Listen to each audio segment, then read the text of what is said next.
Computerized Start is brought to you by my awesome patrons on Patreon, and by your tips and memberships on Ko-fi. These and other channel supporters make my live streams possible. You too can become a channel supporter with tiers starting at just $1. And as always, thank you for all your support, including sharing, chatting, liking, and subscribing. Now roll that famous logo animation!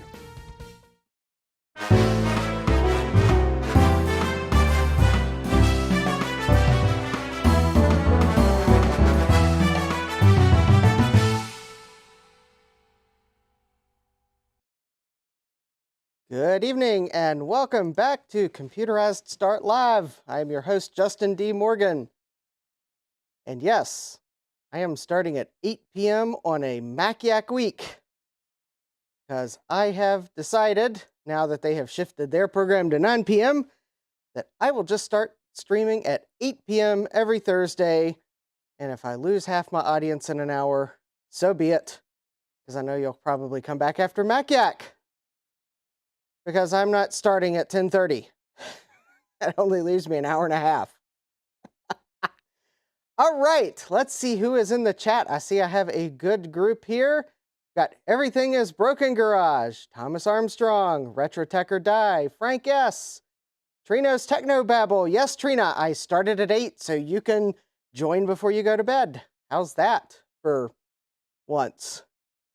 Jeremy from Jeremy's Vintage Hillbilly Shack. See, Frank S. A lot of names here. Try to make sure I mention everyone. Garth Beagle, Retro Tech Chris, Starbuck Tech, Joe Williams, Eric Sedge, and Dave's Vintage Apple Tech. Luckily, this is the wrong stream for us to now know that I need to end the stream. And I believe I have everyone. Yes, I would like to say that this past week, it seems like that darn groundhog got the weather forecast right for once, because it has been really warm recently. Warm enough that my basement is that much warmer that while, yes, I have the oscillating infrared-o-matic going behind me, it's on low, not high.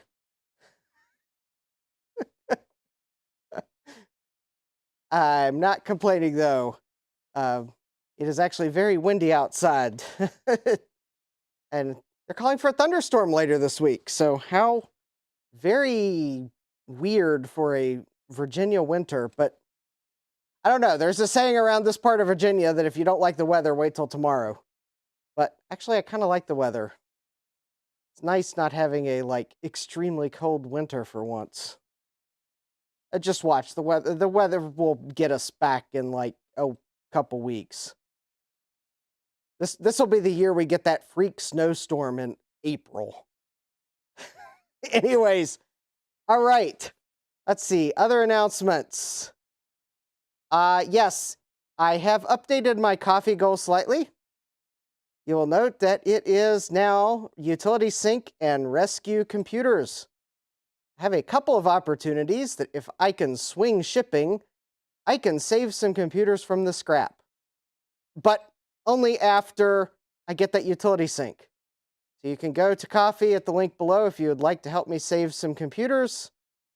And of course, there'll be topics of live streams for sure.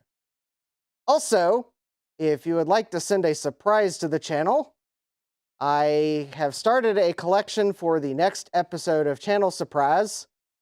And if I receive it by February 24th, it should be able to make the next episode of Channel Surprise. Hey, Jack68K. And yes, Ryan, it will be a beige sink by popular request. Or at least the color close to beige. I think they actually call it speckled gray. I mean, I do have to go with the colors they have, although I guess if I really wanted to, I could find beige Raptor liner and spray the outside of it. Probably don't want to spray the inside of it because it'll probably wear off with water, but hey, Retro Techie! Oh, yep. I did see you were in the chat and didn't mean to miss your name. There's a lot of people that were waiting for me to go live. Did I miss anyone else? Yes. All right. I think I have all of the pertinent announcements done. I'm just looking to make sure that I do. Platinum, yes. Eric said it will probably be closer to a platinum sync than beige. Yes, Jeremy. Please chime in with your dilemma. Because actually, yes. I will let Jeremy have a chance to start typing his dilemma, so I phrase it the way he wants it phrased. Ah. Yes, I would like to point out Retro Techie did a very nice short today, reminding folks that when you get your even your vintage G4s, to just pop the side open and pull the battery out.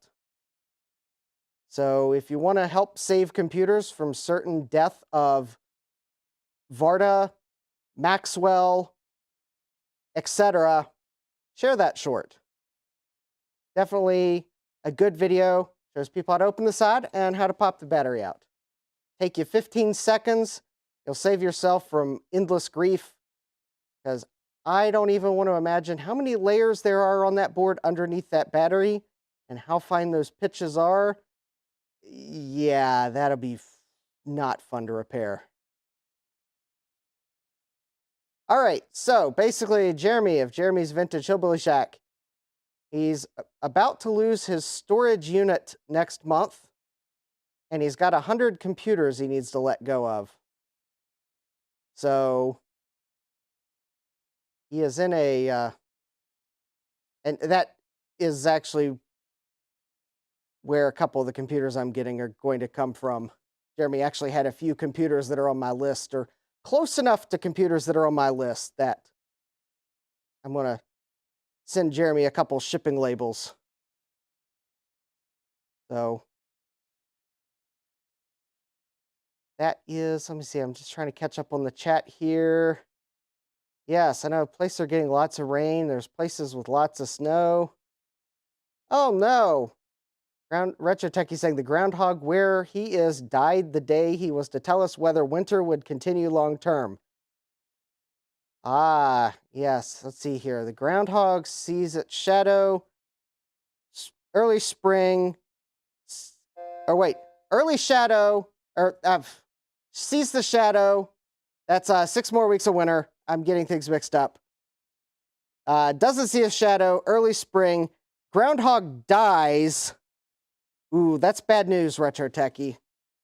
I would get your preparedness supplies ready. You might want to make sure you have a couple days of water stored away, maybe some canned goods if the power goes out, a fire extinguisher just in case. Make sure you remove all those PRAM batteries from your Macs just in case they decide to spontaneously blow up. Actually, I don't know what happens if the groundhog dies on the Groundhog's Day. It's an unlucky happenstance. Yes, and I do see I have a Dave's Vintage Apple Tech. Cash for the sink. All right, thank you. So, yes. Oh, Retro Techie's actually sent a link to the news article. Oh, no. Quebec's Fred La Marmotte died on, overnight before Groundhog's Day. That's terrible. Oh, no, yeah. Well, that's actually not the first time I've read that in the news. That they go to retrieve their groundhog to make sure it's doing okay before Groundhog's Day, and, well, the groundhog was not doing okay. Wow. All right. So, oh, hey, Geek with Social Skills, welcome. So yeah, so I guess if you want to have any questions for Jeremy about the computers he's trying to get rid of, you can ask him in the chat or reach out to him on social media. So anyways, let me see here. I think that pretty much goes. And all right. Guess with that, let's take a look at what I have on the table. Probably comes as no surprise that the Pentium II is back on the table, partly because I was testing something yesterday. But the so one thing I've done off stream, because I had some trouble with this cable, I thought I'd get it backwards, is I actually bought some of the key pins for IDC cables. So now I have a properly keyed SB link cable. So I shouldn't be able to plug this in backwards in the future, theoretically. So anyways, I've got the Pentium II, it's set up. I don't have any, I got a floppy emu connected to it, but no drives yet. So let's see here. I realized this is a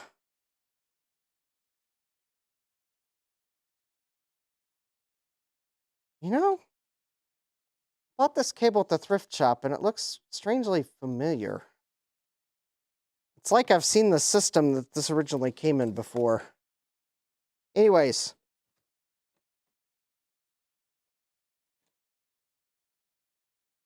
Actually, you know, I guess I can, I'm trying to decide, do I want to put it in the case first and then install the OS?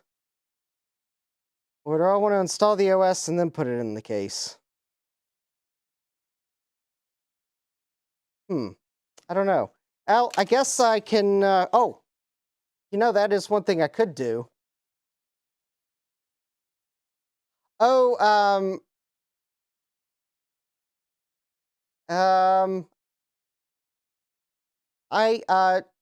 Ryan, I don't know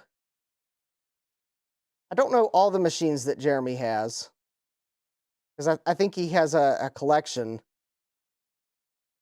I do know that Jeremy knew I'd wanted a Pentium III and a Pentium system, so, and then he's got a Apple monochrome monitor that he'd also set aside for me, so.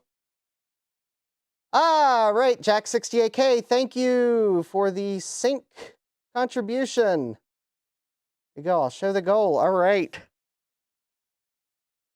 Actually, you know, I just realized I got the computer on the bench, but you all haven't seen the machine I'm working on. Ah, okay. Yes, thank you. Ah, yes. Okay, so this is the Pentium II that I've been working on for a while. I have not been trying to install Windows 95 on this machine. I've been trying to install Windows 98 on this machine. And that reminds me to check to make sure I know where the installation media is. Ah, I did forget to set it on my workbench. All right, well, I'll have to correct that momentarily. So, this is an FIC VB601 motherboard, if anyone's interested. It has the Intel something or other chipset, I forget. BX? Is it the BX chipset? I'll get to the case in a moment. I think it's the BX chipset, although I get all the alphabet soup chipsets mixed up, and I think the marking I'm looking for is here. Ah, thank you to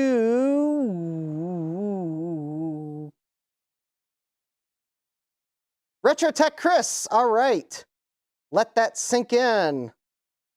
All right, I am well on my way to a utility sync. In fact, yes, thank you, Chris. So, BX chipset. This is a Pentium II 450 that I got off eBay. I actually bought like 2 lots of Pentium II processors. And actually, all but one of them tested fine, even though there were untested lots.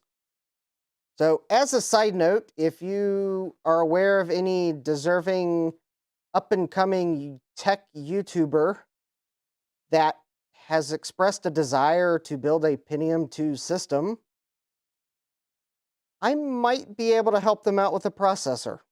So I'll just throw that in there. I know Zeke the Geek. I don't know if he's expressed interest in a Pentium II, but I'll throw that out there. Any young up-and-coming YouTuber, I could probably help. I don't like have much of anything else to contribute towards a Pentium II system, but I could at least chip in a processor. And in fact, at the moment, I could give that person a selection of speeds. I don't need to keep all of them. So anyways, 450 megahertz processor, that is the fastest Pentium II. And thank you, Garth. Yes, a sync. Thanks for money for the sync. I have 256 megabytes of RAM. This motherboard will take up to 1 gigabyte, and I actually have 1 gigabyte of RAM, but Windows 98 is not cool with much more than 256 megabytes of RAM. I have a Yamaha YMF-744 sound card. It's a 4-channel sound card. It has this weird SB Link feature that lets you use DOS real mode with Sound Blaster compatibility on PCI, and I think it gets an overrated feature because I think most DOS games you'd want to play on a system like this don't really need the interrupts. I could be wrong. And I have this GeForce 4 440 MX, I believe it is, video card. I have actually not been able to have a chance to see if Windows 98 even likes this card. Because for anyone that has watched in the past, I first tried a GeForce 6200, 512 megabyte card. Windows 98 didn't like that card. Actually, I don't think the plug-and-play BIOS did either. Too much VRAM. So I bought a video card with, I think, 256 megabytes of VRAM. I forget which one it was. It was some card. Oh, I think it might have been another GeForce 6200. It didn't like that one. I tried to order a 128 megabyte VRAM card, but the seller sent me the wrong card and I had to return it. Trina, I do have a few Windows games I want to play in this era. Yes, it would be so simple to just put DOS on it, but I don't know. Maybe I'll put OS2 on it. Anyways, the seller, somehow they had 2 different video cards. One was the PCI version, one was the AGP version. They were the same manufacturer, same chip, same RAM. The only thing different about the 2 cards was PCI versus AGP. And quite honestly, I saw pictures of both of them. I think I see how they got them mixed up. They sold both of them on the same day, believe it or not. And they accidentally put the PCI card in my box and the AGP card in the other person's box. So I got the card, and at first I thought I made the mistake until I went back and looked at my purchases. I'm like, oh, my first thought was, oh, they're trying to scam me. But I know the picture clearly was an AGP card. But yeah, it turns out they admitted, they were like, thanks for letting us know. We're letting the other buyer know. We sold both the cards on the same day, believe it or not, and we got them mixed up. So it was an honest mistake in like the weirdest of circumstances that you sell both of these cards at practically the same time. I mean, yeah, I didn't even realize they had the PCI version listed. Anyways, so I don't have a 128 megabyte card. I figure, well, this was a 64 megabyte card. We'll see if it works. Actually, you know, I might be tempted to install Linux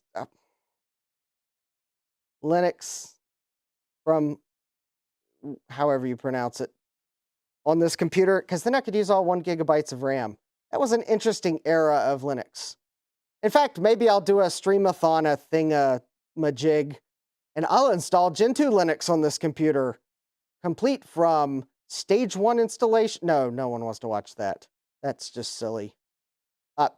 And for anyone that's wondering what's so special about Gentoo Linux, at least back in the early 2000s, that was the Linux distribution where you get to compile it for your computer.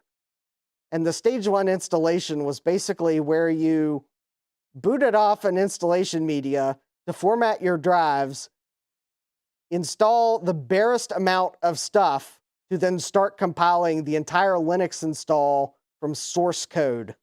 And I actually did that once, and that was stupid. And then I realized that you don't get much performance from that, and just use a pre-compiled distribution. It saves you lots of time.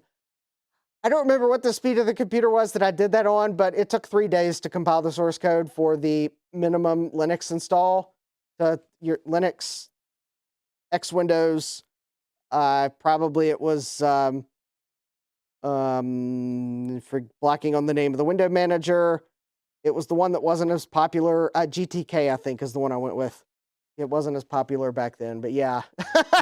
I know some of you would watch that stream. I mean, I could do it like some of the streamers of just kick off the compile and you can tune in and watch it compile. And maybe for ASMR, I could do it with a mechanical hard drive and mic it up so you hear the soothing clicks of the hard drive. Somehow block the fans because those aren't as soothing. There is something soothing about the gentle tick of a mechanical hard drive. Of course, it'd be my luck. I'd crash the hard drive doing that. It'd be on its last legs. But okay, I will keep that in mind for if I need a weird long stream to do something. I'll see if I can't dig up a version of Gentoo Linux that you can still install from source code. That would be weird. Anyways, yeah, 64 megabyte video card. That's pretty much. Oh, and oh yeah, the 2 other important things. So I have a 60 gigabyte hard drive that totally did not come out of an iMac G4.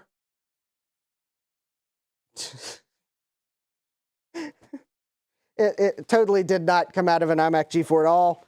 That's just a I promise you that's an Apple sticker that is just randomly there. Yeah.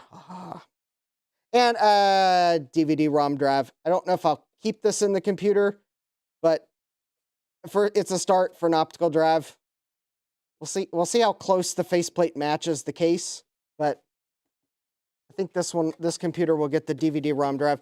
DVD-ROM drive was sent by RetroTech Chris, so thank you for that DVD-ROM, RetroTech Chris. And yes, the case. Yes, the case. Let me catch up on chat real quick, and then I will get this case out of this box. Yeah, oh, hi, Retro Fox, welcome. Yeah, I think this arrow is more the 32 megabyte to 64 megabyte, so Jack68K says, if I'm going to use Windows, have a sense of whimsy and install Windows ME. That is actually a version of Windows that I've never used. The Voodoo card. I sold it. I sold it as 4 parts. I don't think I could repair it. It was dead. There were no chips that are overheating. And I did realize that there is a common problem with those cards where the video BIOS gets corrupted, but that's not the problem with this card.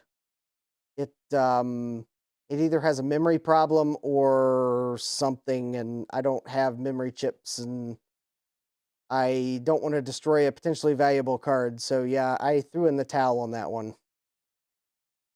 Also, I spent too much money last month, so I decided I would rather have the money for that card than risk destroying it. So yeah, leave frowny faces in the chat if you disagree with that. But well, I thought I would get a few dollars for it instead of potentially destroying it. Someday I'll have a Voodoo card that I can actually fix. That one was not it. Let's see here. Yeah, I think this video card will go down to AGP, whatever this board uses. Retro Techie, everyone knows if you want to game with Windows, you use Windows 8.1.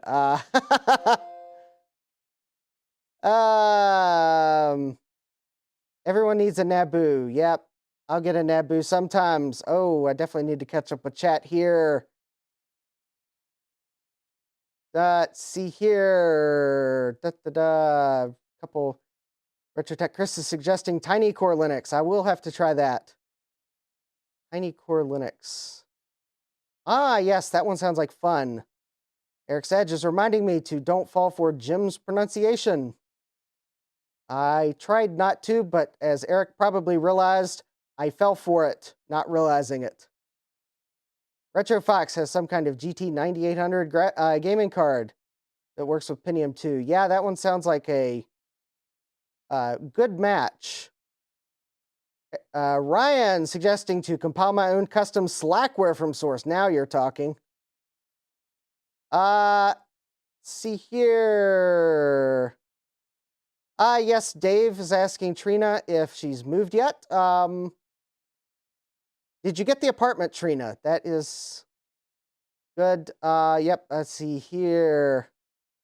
Yeah, Jack68K is cheating if you don't configure and compile your own kernel. Yep, that does seem like it. Chrome is the best OS ever, Retro Techie says. Yep, whatever you say. Eric's Edge. I could always bake bread. Ah, there's another stream idea. Ryan realized that I have a Mac Store hard drive. I will enjoy it while it lasts. Ryan, that could be 2 minutes. That could be 2 decades. It's more likely to be closer to the former than the latter.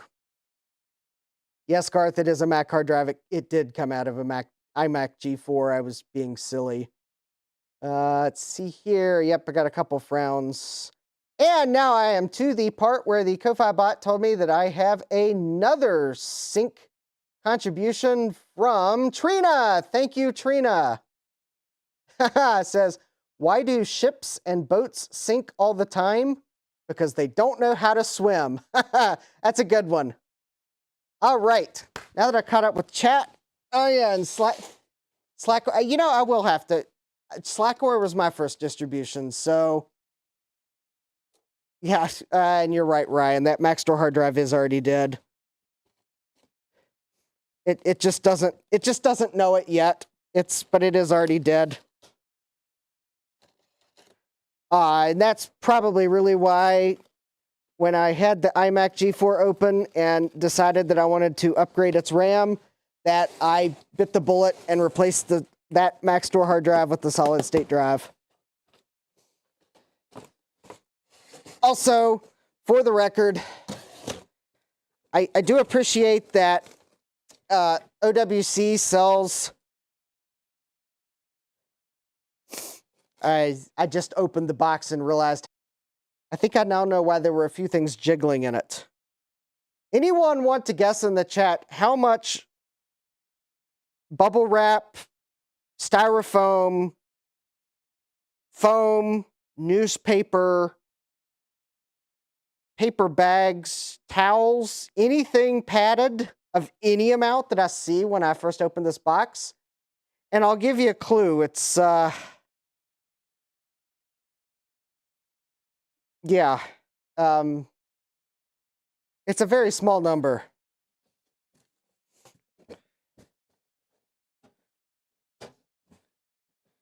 In fact, there's so little packing material in this box that it's actually going to make it harder to get this case out of the box. None. Retro Techie got it. There is none. The case is in a plastic trash bag. And then they custom made a box to form fit it. I knew when I got the box that it seemed to be awfully small for what it was.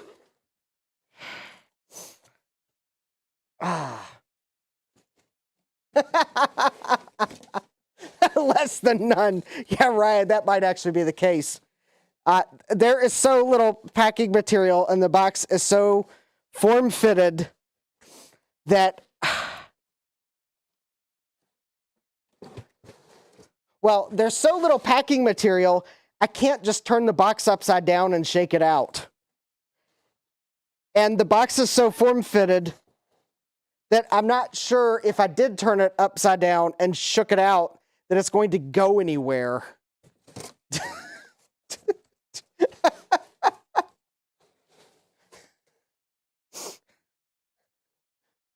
Hold, please, while I try to find where the box is taped together so I can cut the side of the box. Yeah, this is like, you know, there's like the those foam inserts that you see that you can buy to like pack something into like you like pop something in the foam insert, and then you throw it in whatever you're trying to ship, and then you close the box, and then over the course of a couple hours it expands and cures. Well, this is the cardboard equivalent. It seems like they threw the case into this cardboard contraption and popped the little capsule inside of it, and then in 2 to 4 hours a cardboard shell cured on top of the case. Because I mean, there is no air room in this case at all. It's like,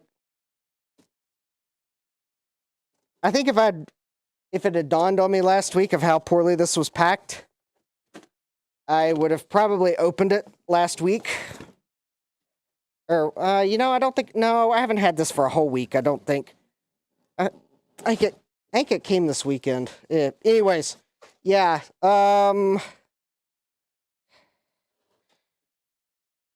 if it survived shipping, the seller's not necessarily going to get negative feedback. I mean, they might get positive feedback if it managed to survive. But it's sure going to be, I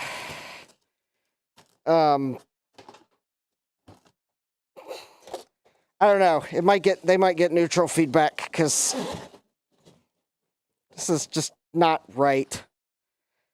Tell me in the chat if it survived shipping, but there's like no packing material to make sure it survives.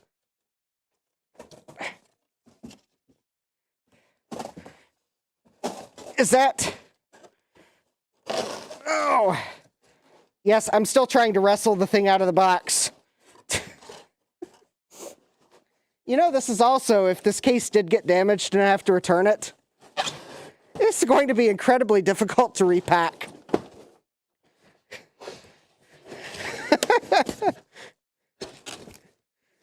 Oh.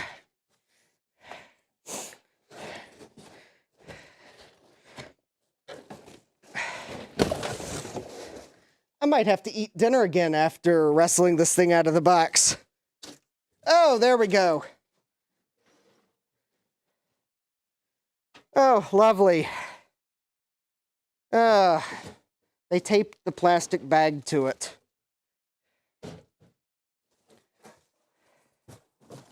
There we go. There's the box. I literally had to cut all the tape seams to get it out. Whew. Maybe I should be glad they sent it FedEx ground. Because if this had come USPS,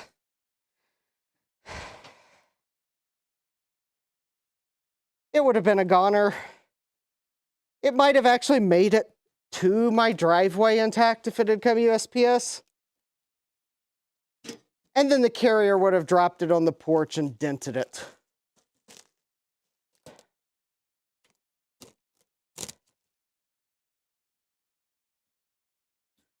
After all, I got home to find there was an extra box on my porch. And at first I was like, wow, I didn't think Console 5 started shipping things in such colorful boxes. Then I quickly realized, no, Console 5 probably still ships things in plain generic boxes. That doesn't have my address on it. And I'm still trying to figure out how in the world the postal carrier got that house and mine mixed up, because the only thing we share is a street. And I guess the last digit in the house number is the same, but it's their house number has more digits in it than mine, though. So I'm like, yeah. Well, they got a good. I drove it down to their house as soon as I realized I had their package. They actually didn't know it was had been delivered yet, so they did get their package. They were thankful that I brought it to them. We were both, though, they were just as confused as I was as to how they got our two house numbers mixed up, because anyways, so here is the case. So the features of this case include, it has blue highlights. It has a power button. It has a reset button. It has LEDs. It has faceplates ready for optical and floppy drive.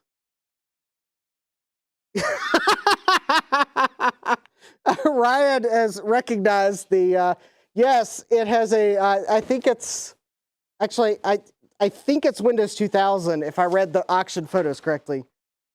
Yes, it has a Windows 2000 1-2 CPU product key on it.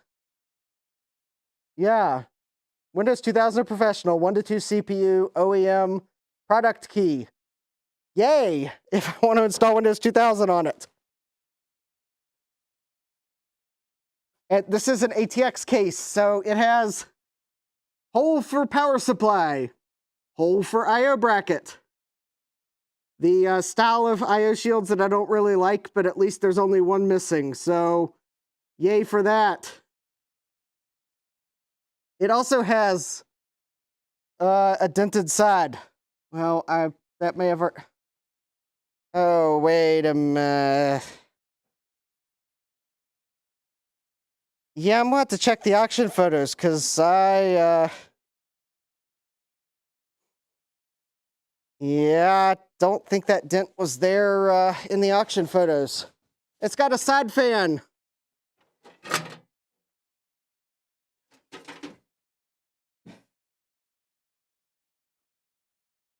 It's got the fact that I'm now going to have to check the auction photos now that I realize that there is a dent in that case.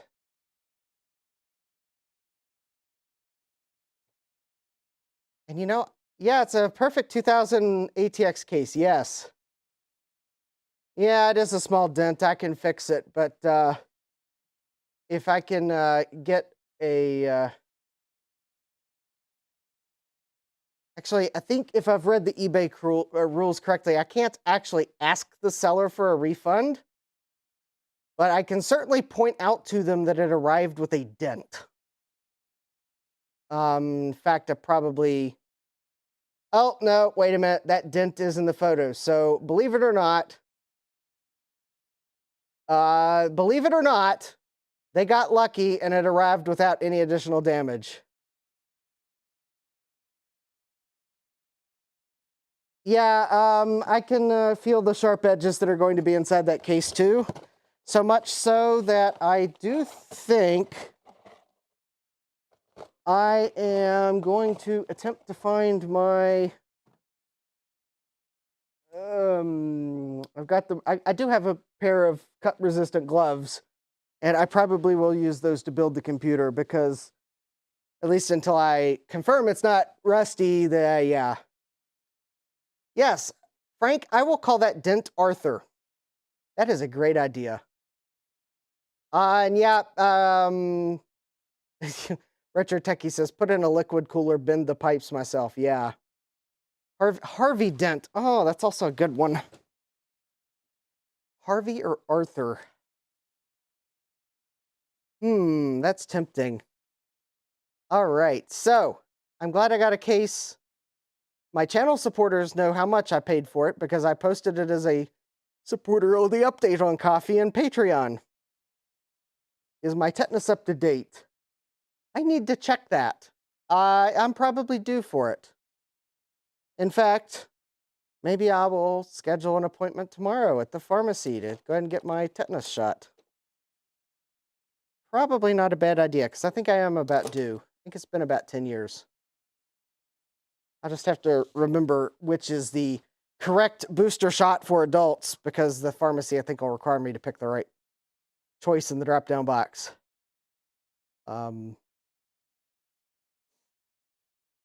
Yeah. Have Dave's Vintage Apple. Retro Techie. Retro Techie says I should have Dave bend the case back. Well, Retro Techie, the only problem with that is I would have to put it back in the box of poor packing to send it to Dave, and it would, I mean, for sure get damaged in the process.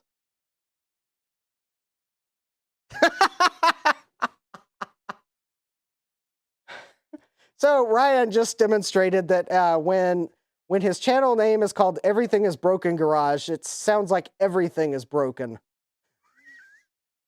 including his hands at times working on things. Yes, you weren't kidding when you said Everything is Broken Garage. To which, Ryan, I do have a proposal for a second channel name should you need one. Based on your frustrating events this past week with the trash truck deciding to leak hydraulic fluid all over your driveway, but it would be Everything is Broken Driveway. That could be your second channel name. Yes, I am certainly glad your township, city, whatever jurisdiction that was, got out and cleaned it up quickly. Yeah. So yeah, your second channel name, Everything is Broken Driveway, because, well, sometimes everything's broken. All right. I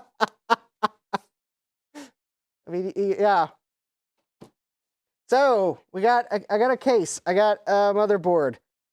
I am trying to remember where in the world I last saw my cut-resistant gloves, because I am going to use them, as annoying as it will be. I might actually have to go upstairs. Maybe I don't have a pair down here.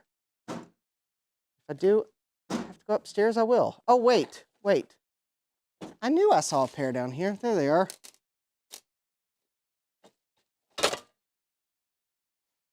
Well, they're better than nothing. Yeah, my basement is huge. It's pretty large. I mean, I do want to get some shelves to put stuff on, but I want to paint the walls first, and that's why that shelf right there is not up against the wall, is because, well, I want to paint that wall. YouTuber problem, pointing at the correct thing. Yeah, I want to paint that wall that you can't actually see, but it's back there behind that drywall wall before I put that shelf. Pointing issues, but there we go. That shelf back against the wall.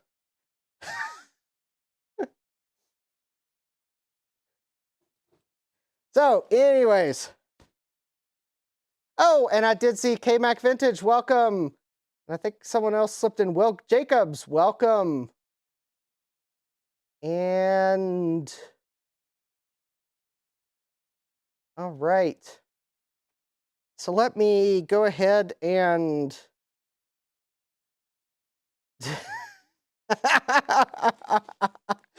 vacuuming stream. Coming soon to Dave's Vintage Apple Tech by popular demand. Justin vacuums his carpet. Yes, don't make me activate OnlyFans. As in, only ceiling fans?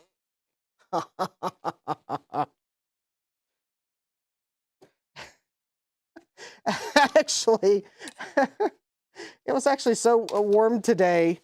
Now, granted, the fact I'm wearing this hoodie that I probably didn't need while taking the trash out only because I knew how cool it was going to be in the basement, because it has to be warmer just a bit longer to warm the basement up.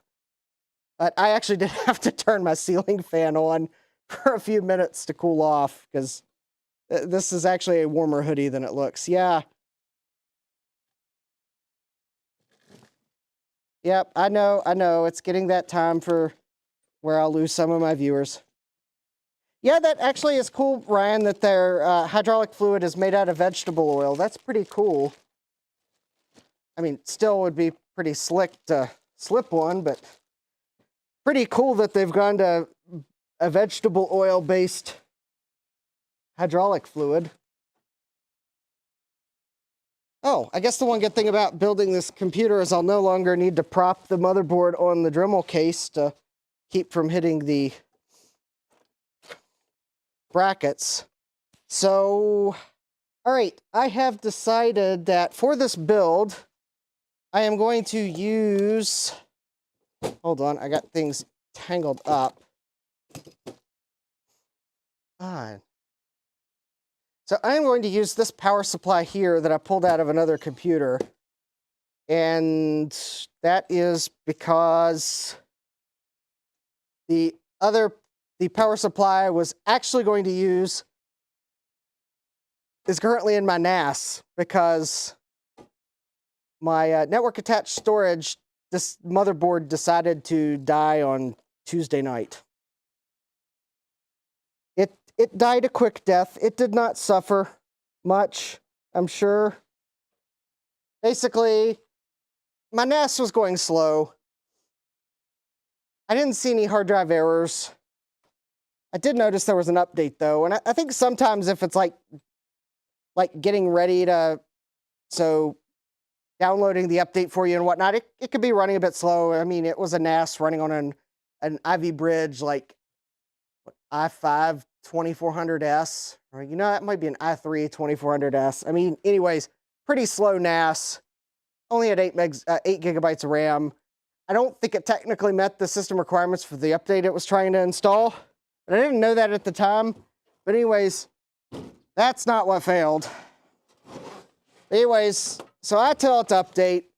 I'm waiting and waiting and waiting for the web interface to tell me that it's time to log in again. And I don't know, I think I let it sit there for an hour or more, and it still was just spinning on waiting for it to reboot. So it's a true NAS-based NAS that I built. So anyways, I finally get to the point where I walk downstairs where the NAS is located, take a look at it, and I realize, oh, it's still powered on. That's weird. I didn't hear the hard drive spinning, so I was like, I don't know what's going on with it. So I waited a little while longer and realized, something seems to be wrong. So anyways, I just pressed and released the power button. Because before, if the NAS software is running and I've had a problem and it's not responding, usually at least the FreeBSD is running enough to see that I pressed and released the power button. It gracefully shuts down, power turns off, power it back up, it reloads everything, we're good to go. Anyways, I press and release the power button, I stand there for a minute. It should have shut down by then. I'm like, it's still on. That's weird. So then I realize it's locked up. I forced it off, turned it back on. I mean, it did power on automatically because I have it set to power on after a power outage. I didn't hear a beep. Well, that's strange. I know I have a speaker in this thing so I can hear it beep. So I was like, okay, well, maybe the speaker's dead. And so I wait a couple minutes, try to go to the web interface, nothing. This is really weird. Then I realized, I think I got a real problem with this thing. So unfortunately, the process, I tried attaching a monitor to the motherboard. I couldn't remember if the processor I'm using has onboard graphics or not. No video signal. Well, that's bad. So then I powered off. I put a video card in that I was pretty sure works. Power back on. No video signal. Okay, this is really bad. Anyways, I came to quickly realize that the motherboard died. It apparently died. It was working long enough to finish installing the update, but it died as soon as it rebooted. Because actually, I eventually realized I had to pull some parts together to get it up and running because I needed some files off of it. And I actually did boot off the thumb drive that I'd been running the NAS software on, which actually, that's not recommended. And actually, the thumb drive actually did do exactly what I expected it to do to finish the install on the first boot. So that motherboard died on the reboot after installing an update. So anyways, yeah, I got NAS parts spread across my floor because the only problem is the original motherboard in the case, it's a mini ITX case, it's a mini ITX motherboard, and wouldn't you know, the spare motherboard I have with 8 SATA ports is ATX. So yeah. So I have the world's first free NAS out of a case, except the hard drives are still in the case. But anyways, I'm actually trying to find my package. Oh, there they are, fasteners. And let me go, I just realized I forgot to grab the I/O plate. Yeah, my week has been interesting so far. Well, that's weird.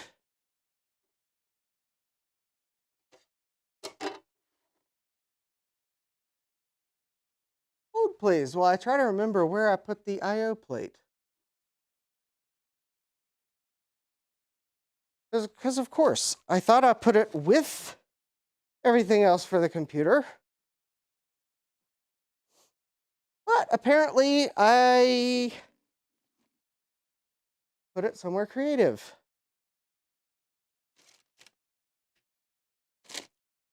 Like it's probably sitting over on this shelf for a silly reason. I probably got it mixed up with something else. Oh, it's probably in this pile of I/O cards. Video cards, see here. There it is. So I'd like to thank Jeremy for pointing out this eBay auction that I bought this off of, but so the motherboard, I bought it and it didn't come with the I/O shield. And I realized I probably could have found a 3D printable one.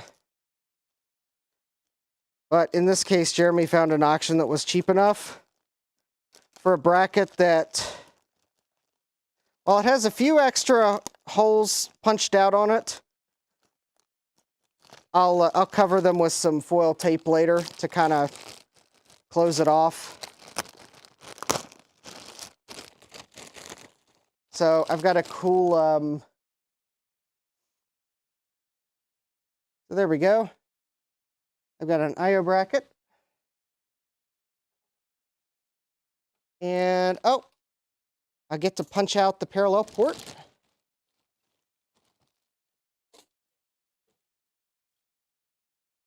But it does look like it will fit nicely. There we go.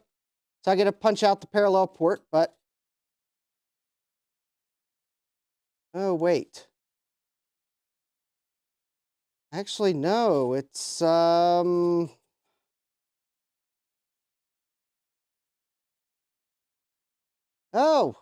I didn't realize that.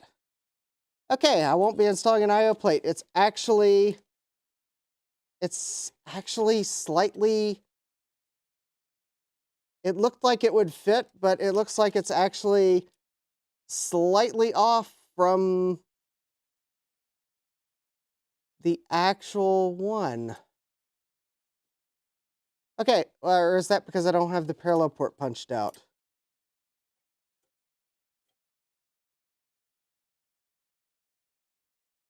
Oh, the spacing is just like slightly off. Bummer. All right, Garth. See you later. Okay, well, I thought that was the correct I/O shield. It's not. Well, I will continue on and we'll just I'll just install this without an I/O shield. Might install the power supply first. Jeremy, it's actually, when I said slightly off, it's actually more than I care to file off. It's probably off by 1/4 of an inch. Okay, well, I'll punch it out, because actually, most everything that I'd use this on has a parallel port anyways. I'll try the alignment again. It did look like it was off.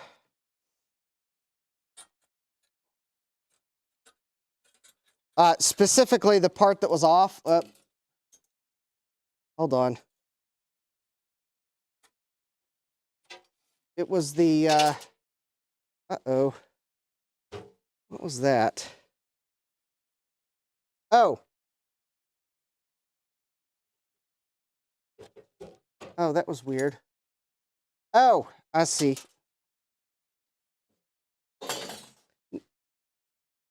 It was the plastic pegs that hold the heatsink in place. I didn't realize I just had them sitting on the motherboard. So anyways, there's the problem. If I line up the serial and parallel ports, it's actually, the thing is, this plate should actually be more like this. Because otherwise it's not going to fit in the case. So it's actually, it's whatever motherboard this went with is aligned, the ports are aligned slightly differently. So that is actually the wrong plate. All right, we'll see you later, Sean. All right, so I'll just have to install this without a plate, because that is like off by, that would require me to go find 10 snips. I'll probably 3D print one.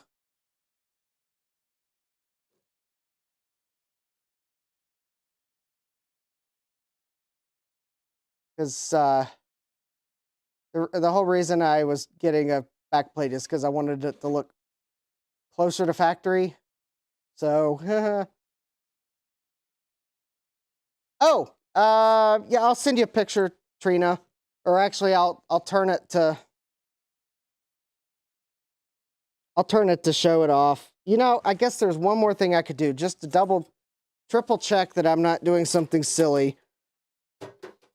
Let me stick the backplate in the case, because I'm sure someone is going to leave a comment later to the effect anyways, even if I do this.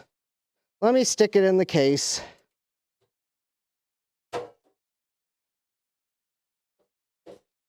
And then I'll line the motherboard up with the screws, and I'll confirm that it is indeed off. So you just kind of pop that in. Hey, Joe, welcome. And Rudy, welcome.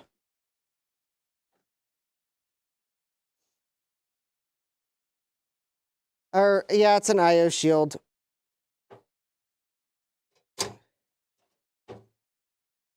All right, so this case, to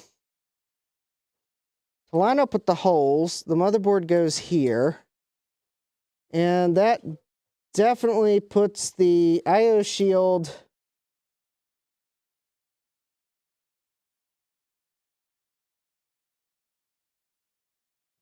yeah, it's definitely misaligned. Let's see if I can. So I've got it held up to the, so there we go. If you'll notice that so that's aligned with the case screws. So the PS2 ports fit, the USB ports are blocked, and the serial and parallel port, they're like off by the retaining nuts. So yeah, it's like just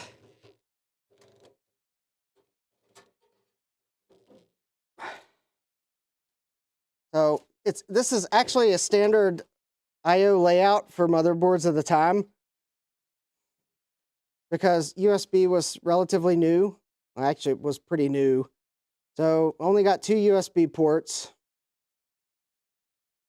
So back in the day, everyone complained that, well, Apple only gives you 2 USB ports on the computer. Well, your PC did too. I mean, some of them had an extra 2 ports, but this motherboard I don't think has a header for extra USB ports. So you got 2, and you learned to live with it. Or you bought a USB card for more ports, or a hub. But yeah, PS2, USB, 2 serial, and a parallel. That was it. That was actually quite standard from what I remember.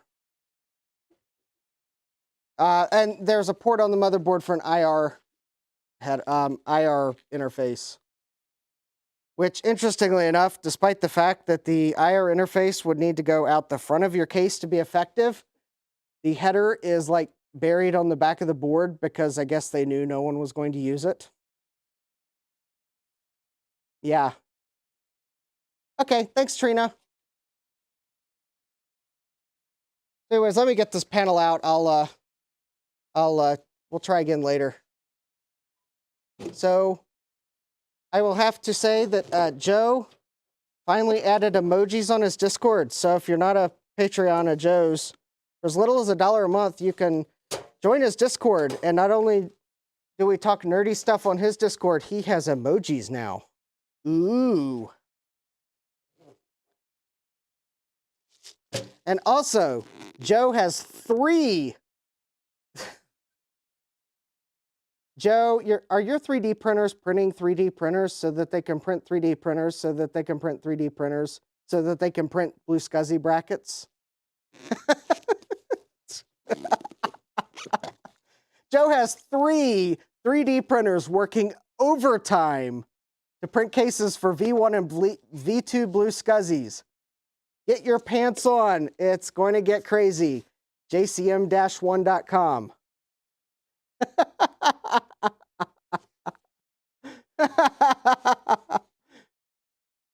Joe says just use double-side tape.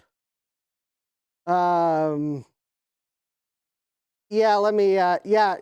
Jeremy's Quicksilver needs more USB ports. Yeah, actually a lot of Macs in that area need more USB ports because Apple sold them with 4 USB ports, which it was the 2 in the computer and then the 2 on the keyboard. To which everyone said, well, 2 plus 2 doesn't equal 4 because you have to use 1 to plug the keyboard in. And then you're going to use 1 for the mouse. Which Apple said, and still sold computers. All right, let me get some standoffs in this case.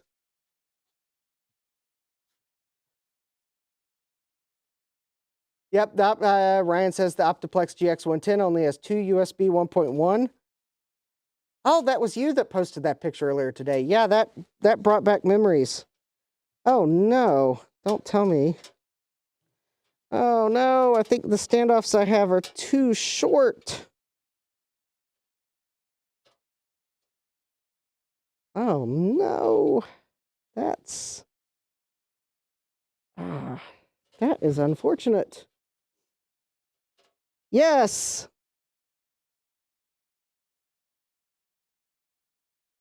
They are off by...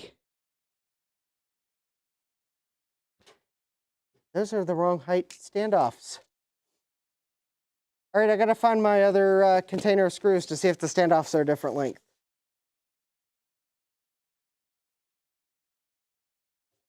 So, yeah, unfortunately, a lot of these cases, they started to standardize on a standoff length, but I don't think they ever really standardized. And unfortunately, the standoffs in this kit are like 1 millimeter or 2 off from, which maybe if I replace all the standoffs, maybe it's not as big of a deal and everything will line up well enough. But I think the thread might be wrong on them too. And that actually is a problem. It looks like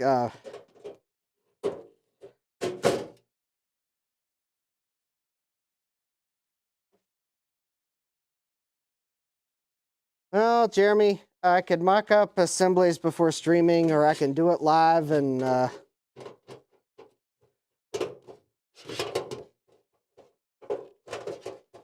everyone watching this will know that, you know, sometimes it doesn't go perfectly.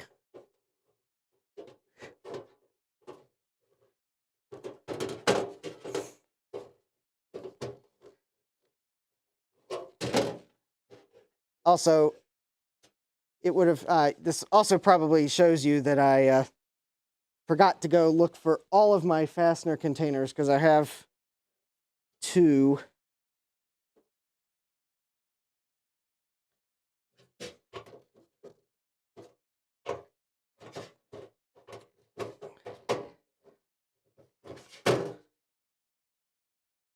All right. Okay, I think the other fastener container I'm looking for actually fell on the floor and is under my bench.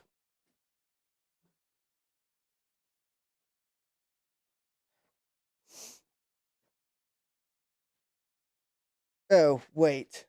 I think I remember. It did fall on the floor. It was under my bench, and I picked it up. And took it upstairs.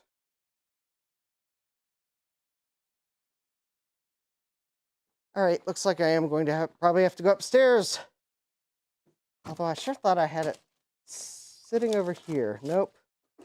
There's my floppy emu. That's going to help a lot with a PC.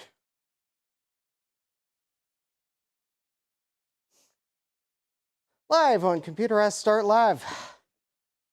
Justin realizes he left the fasteners upstairs. All right, well, I guess I'll take a brief break, walk upstairs, grab the box of screws, get a drink of water. I'll be right back. Chat amongst yourselves in the chat. Oh, wow, I've got 17 people watching right now. Woohoo! And I don't know how many likes, because I don't know where that is on the screen. So if you haven't already, smash that like button. I want to see the count go up while I'm upstairs. See you in a minute.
Oh, good night, Trina. All right, I don't know where I put that other package. Oh, it's not upstairs. So actually, it's on my workbench somewhere. Because it's not under my workbench. Because I know I had knocked one of them off my workbench at one point and picked it up. And obviously put it somewhere where I can't find it. Oh, hey, 1-Bit Fever Dreams. Let me catch up on chat. Yeah, smash that like button. I have 15 viewers and 12 likes. I have 31 views and 12 likes. Smash that like button. Let's see here.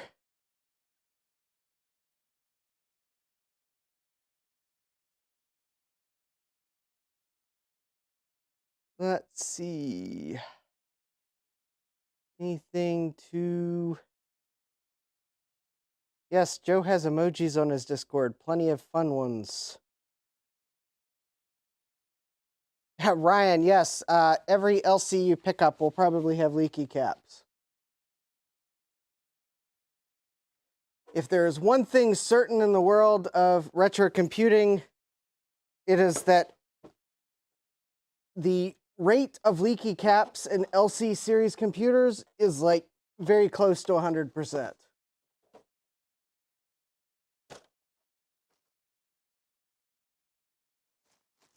I'm not sure if there are any other computers that top an LC in frequency of leaky caps, but LCs seem to be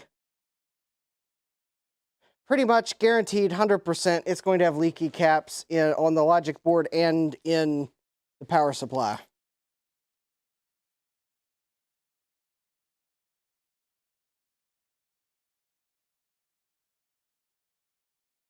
So, yeah. All right. I guess I'm going to use the standoffs I have because I cannot find where I put the other. I've got the StarTech ones. And then I've got another package of generic ones that cost less and have some few different sizes of screws than this set did. And the reason why I'm looking for it is because it may have different height standoffs. They might be that a little bit higher than I need, but I guess we'll never know because I'll probably find it tomorrow. I'll find it either 5 minutes after I stop streaming or tomorrow evening when I inevitably come down to the basement for something. I will find it. And now it is bugging me where I put it. Yeah. Because I have a place on that shelf where I normally put them, and it is not there. All right, we're just going to go for, go for the standoffs I have. All right. And hopefully the height difference isn't too much.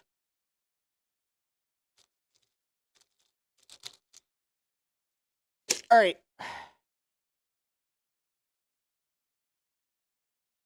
Oh, no, the problem isn't the threads, because I think the threads are actually the same.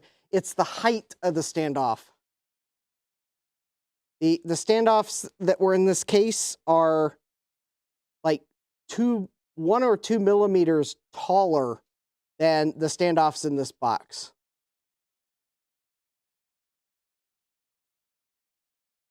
So we're just gonna go for it and hopefully they'll work. I guess I could use some of these plastic clips or something. Well, 1-Bit Fever Dreams, you haven't missed the games yet, unless by games you mean the finding hardware that will fit. Wait. All right. So the secret to putting screws in a case like this is sometimes you just have to set the motherboard in and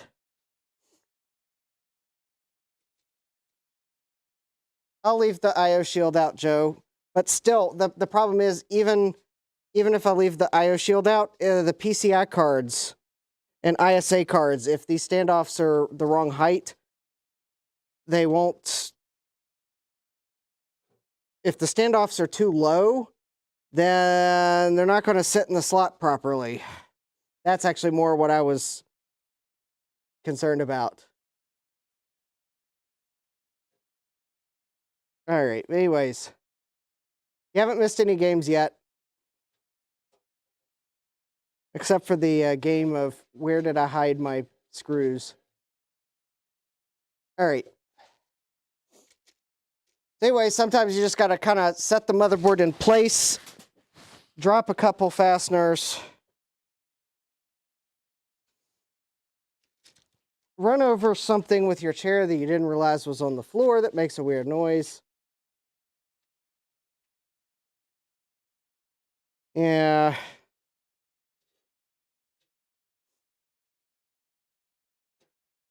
Now, if I wanted this to be a perfect build, then I would have insisted on an in-win A500 case.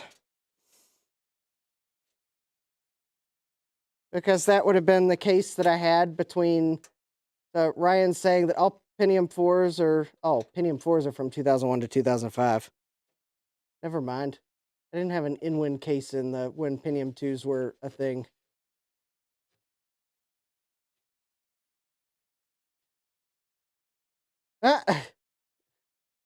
Ryan, story time. When I worked in PC repair shop back in the middle aughts, he once had a computer come in that the client had billed, and he had double stacked some of the standoffs. The motherboard was beyond repair. Yeah, I'll bet so.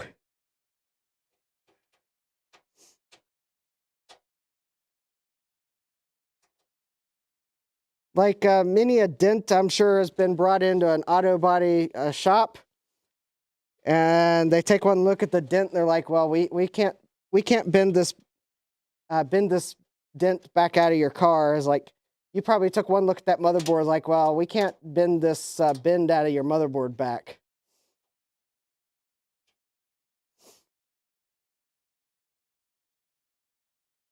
Yeah, I don't remember any of those coming into the PC shop I worked at. It was shaped like a taco. I bet it was shaped like a taco. Yeah, I don't remember any PCs coming into the shop I worked at like that. No one. I don't remember anyone bringing one in that condition, but yeah, sold him a new machine. Yeah.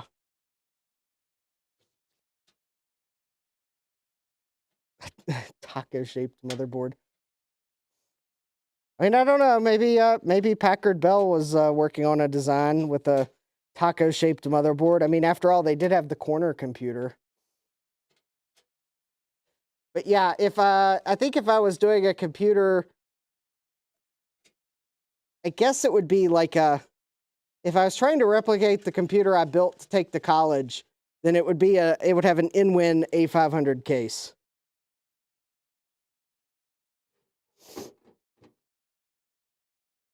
For some of the other motherboards I have, I do want to find a mini tower case that has one of those speed indicator displays on it. But not this computer. That's not what I wanted for this computer. Horror. Ooh, that might be an interesting stream. Horror stories from tech support PC repair shops. Ah. That's a great idea. You know, that one. Yeah, I just got this great idea for that one.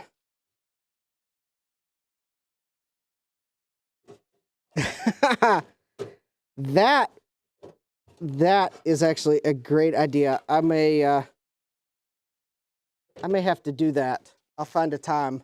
And maybe for that one, I might even see if that one would be a good one if I could line up the ability to have guests. As long as my guests promise to keep it family friendly. I might even line up some guests for that one who have actually worked to repair computers and could give some horror stories from the repair shop. All right, I will. I think I will have to make that one happen. That one, I like that idea. I will. In fact, I could probably even maybe convince Joe. I'm sure Joe's got some. Trina's probably got some horror stories. Ryan, we'll grab you, and we'll see if anyone else might have repair horror stories from back in the day. Yes, I've been looking into multi-stream solutions that can allow guests.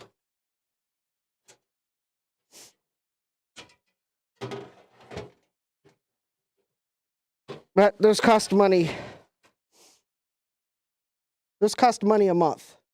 Well, I mean, I guess Polystreamer costs money a month too, but it's not as much. It's budget friendly. Jeremy's got a horror story. All right. Well, all right. I'll keep that in mind, Jeremy. But I'll have to do that sometime. That sounds like a good one. All right. 632 to M. Following motherboard, pre-tap PC to screw M3.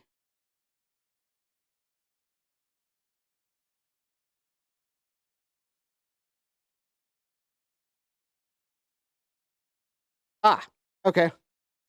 Let's try to remember which screw that secured the motherboard. So,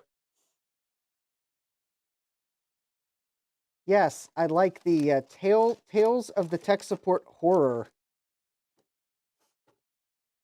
And actually, I was just thinking, if you've noticed that sometimes a doc stops into the stream, I might even have to see if maybe I could convince him to join in. I don't know if he's got any tech support horrors, but that would be cool to maybe bring him in on a stream too. He streams on Twitch, but I know he works in academia, and I don't think he's not IT, but he might have some tech support horrors from back in the day too. So I might even have to see if he would be interested to join. So.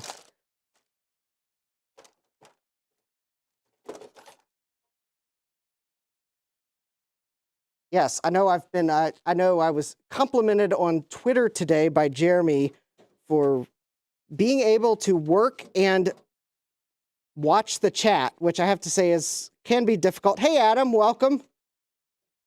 But I think, I know if you talking about Twitch streamers that maybe inspired me to do that, it would be the doc. Because he streams on Twitch. He streams gaming, but he's also good at playing games, but yet still being responsive in the chat, and that can be difficult. I think he inspired me to want to be an interactive streamer, because where's the fun in just building it and not interacting? Granted, it takes longer, but hey, can always finish another stream. It's also why when MacYac moved their starting time, I refused to budge, because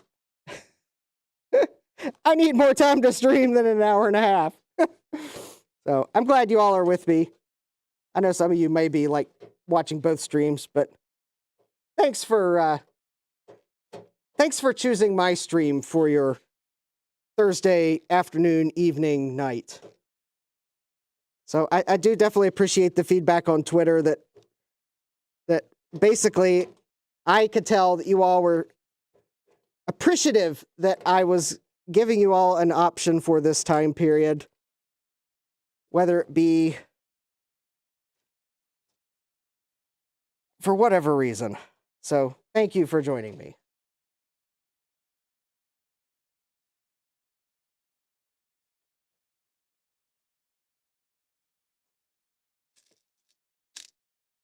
So yes, I like to be interactive. I like to make sure we're participating, that answer questions, inspire, help you in your endeavors, retro computing endeavors, repair endeavors, however I can.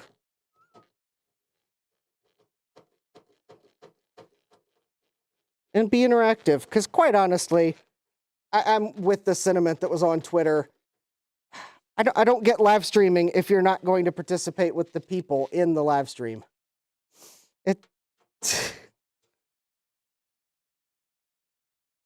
Also, I think that's weird. Is that the right screw? Oh, yeah, okay. I thought I might have gotten some screws mixed up here. Oh yeah, Adam. So I'm putting the Pentium II into a case that I bought on eBay. It's my beige and blue case. So actually, Thomas, this computer I think is, other than the question of if I manage to finally find a video card that Windows 98 will like, I think this computer is actually working. I may need to replace capacitors on it someday because this board is kind of like somewhere in that range of where I'm concerned the capacitors will eventually go. But I think this computer was, see, Pentium II, I think this motherboard would have been made at a time period where right before one of the like early 2000s capacitor scourges. So yeah, Jeremy, I think that is seemingly to me is a requirement for live streaming, is to interact with the audience. If you're not going to interact with the audience, then just record it and schedule it and release it. I don't know. I mean, I guess there are times where maybe, I mean, I'm sure there's live streams where, yeah, I could understand that if you occasionally just need to do something and have a period where you're not interacting, but hey, at least have an interactive period. So, oh, Thomas, all right, well, we'll catch you when you can actually get back to watching. I mean, I realize that, like, the game streamers, if they're in a really hard part of the game, they might have to, like, kind of beat that part of the game and then come back to the chat. And I guess if I was doing a really involved repair, I might, I mean, you know, even there's parts of repairs where I just kind of have to focus on the repair for a little bit and then come back to the chat. But yeah. Yes, that is handy to have someone that can watch the chat. Because I know not everyone's good at being able to work and interact with the chat. That can be more difficult when you have a hot soldering iron in your hand. But, all right. So I have the Pentium II motherboard in the case and then realized that there was probably something that goes on the bottom of this case that I should have put back on to the motherboard.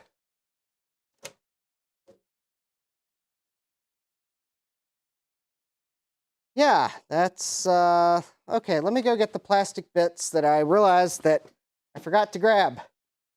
And let me see if I gotta put one of them back on the board. I just realized that part of it does have to go underneath the board.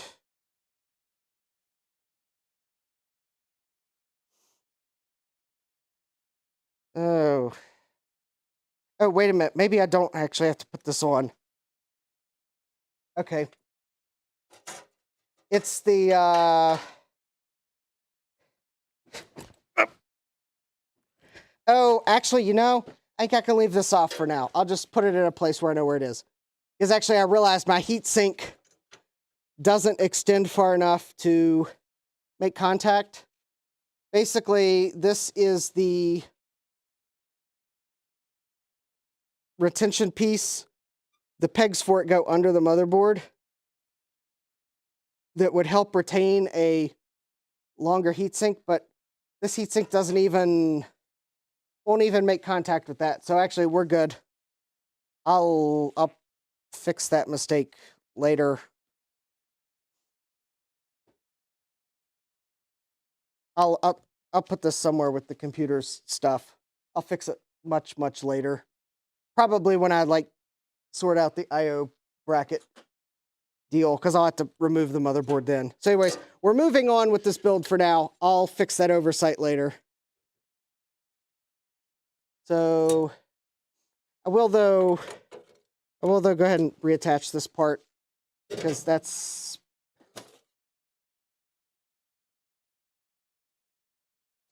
probably not with the screwdriver. That's a bit big. All right. Oh, also, I just realized, actually, I was watching the Game Doc's last stream. He complimented my moderation team. So thank you guys for being awesome. He actually complimented you for not being too heavy-handed. So thank you.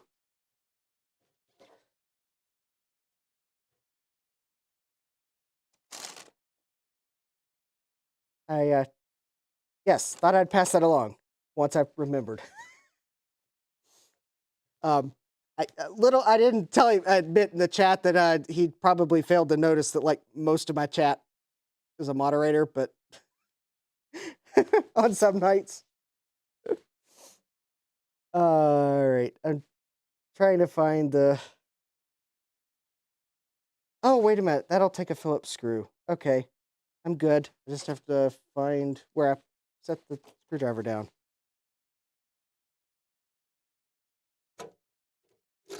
Whoops.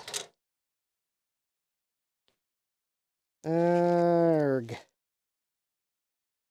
feel like I've missed parts of the chat. Let's see here.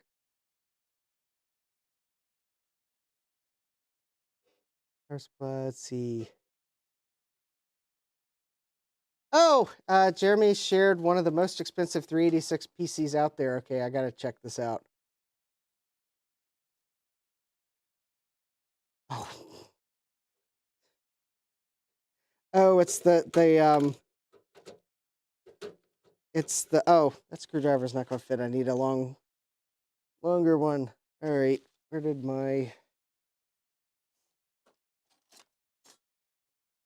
You know, I'm not going to put this thing back on either because I don't have this. I don't know where my screwdriver went that actually can reattach this. Okay, moving along. I'm going to ignore that bit too. I'll have to fix the I/O shield predicament at some point. I'll just fix it then. Okay, I'll leave the processor out for now. All right, so I got the motherboard in. Yeah, that was the, Jeremy shared a link to one of those LED display programmable signs that, is it the Tech Time Traveler did a video on? Yeah, ouch, that's expensive. I'm not buying one of those. I'd rather, yeah, I got better things to do than basically a giant LED bright, or light, actually it's more like a giant monocolor light bright that uses the 386, where I could probably build something with a Raspberry Pi for a fraction of the cost, and it would be RGB. Okay. So, I got the motherboard in. I think it's time to put the power supply in the case. Unfortunately, the power supply is not color matched to the case. In fact, the power supply is probably quite overkill for this case. But the power supply I was going to use for this build is currently powering my NAS, because I wasn't sure if when the motherboard died, if the power supply that it was using, that I had in it, took the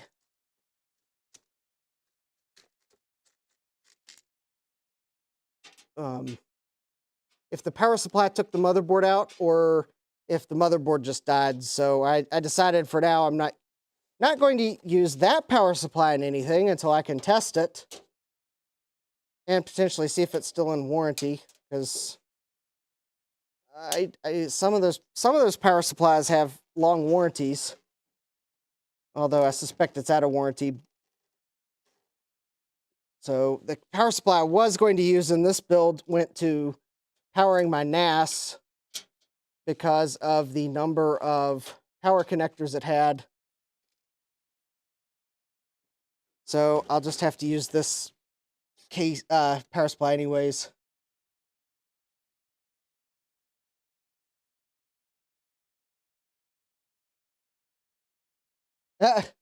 Oh, apparently Ryan found a box of Pentium II CPUs. Yeah, the Pentium II CPUs I bought are actually from a couple lots on eBay that were untested, and all but one of them actually worked. So I have at least one of every Pentium II speed that Intel made. Not necessarily variety, because I know some of those speeds there were, I guess, different steppings. But I have at least all the speeds represented. Except for like one of them, but it's like, I forget which one. It's like, actually, no, maybe I have it now. The second lot I bought might have had it. It's the lot I bought, though, to get the 450 CPU. Because interestingly enough, it was cheaper to buy the lot, well, comparatively, to get 3 CPUs than it was to just buy a single CPU.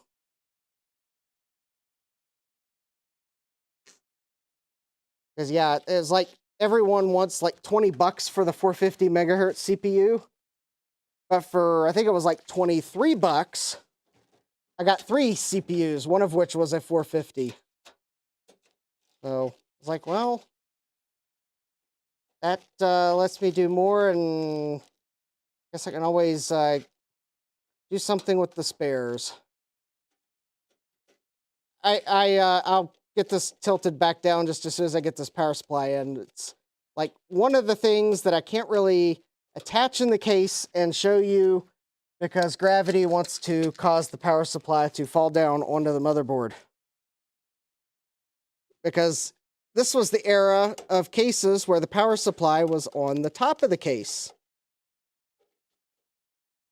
Which is probably why Apple put the power supply on the bottom of the G5 computers, so that when they came out with liquid-cooled modeled ones, well, the power supply was on the bottom of the case because PC manufacturers were putting it on the top of the case. We got to be different. Think different. Power supply on the bottom. You liquid cooling leaks. I mean, it's probably on the bottom for some other reason. But, yeah. Okay, so I've got the power supply in. Oh, Tom Barber won Ken's giveaway. Cool. So let's see here.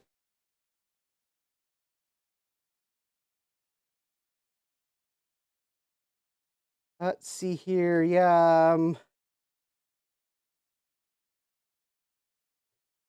Well, Adam, if there was anyone that could replace an Apple II key switch in under a minute, it would be you.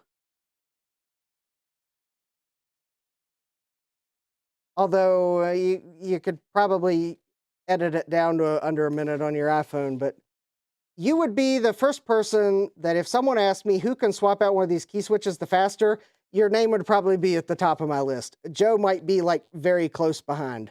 But you work on so many of those Apple IIs. You're at the top of my list for who can swap one out the fastest. All right, good night, Rudy. Just trying to catch up here on the chat. Thomas Armstrong's got some Raminator programmers left over. Yes, no, okay. Okay, all right, cool, Thomas. Adam McGee, what would happen if I put an FX ROM in an SE30? I don't know there. I suspect the 2FX ROM is a very unique animal. All right, good night, Frank. Congratulations, Tom Barber, if you're lurking. Oh, Adam McG was good with Tom Barber winning because he already has 5 non-pillow Bondi Max. Yeah. Oh, actually, Joe's agreeing with me. Joe's also saying, yep, he's got Adam money on Adam for who can swap out Apple II key switches the fastest. So, yeah, go for it, Adam. I'm actually going to try to do some more shorts. I think Retro Techie's last short inspired me to, there are a lot of things where I could just do a real quick video on a topic like, did you just buy one of these computers? Well, here's how you quickly open it and get the battery out. Or, are you selling one of these computers? Here's how to open it in case your buyer asks for a picture. I mean, I do have a few Macs and such that I could do that. It's like, I could do a couple shorts like that. Who knows? Don't know if there'll be anything like Ron's. This short will get me to 1 million subscribers short, but hey, I mean, it could be useful to a newer eBay seller that just got a bunch of old computers and they're like, how do I open this up to check it? Well, I could create a couple shorts like that. So that, and I may have to do a short on the Blue Scuzzy. So, okay, so I got the motherboard in, I got the power supply in. This power supply is definitely more than qualified to run this motherboard. In fact, it's probably overqualified. So, yeah, let's, all right, let me get the connectors connected. So this case apparently does not have a speaker in it, interestingly enough.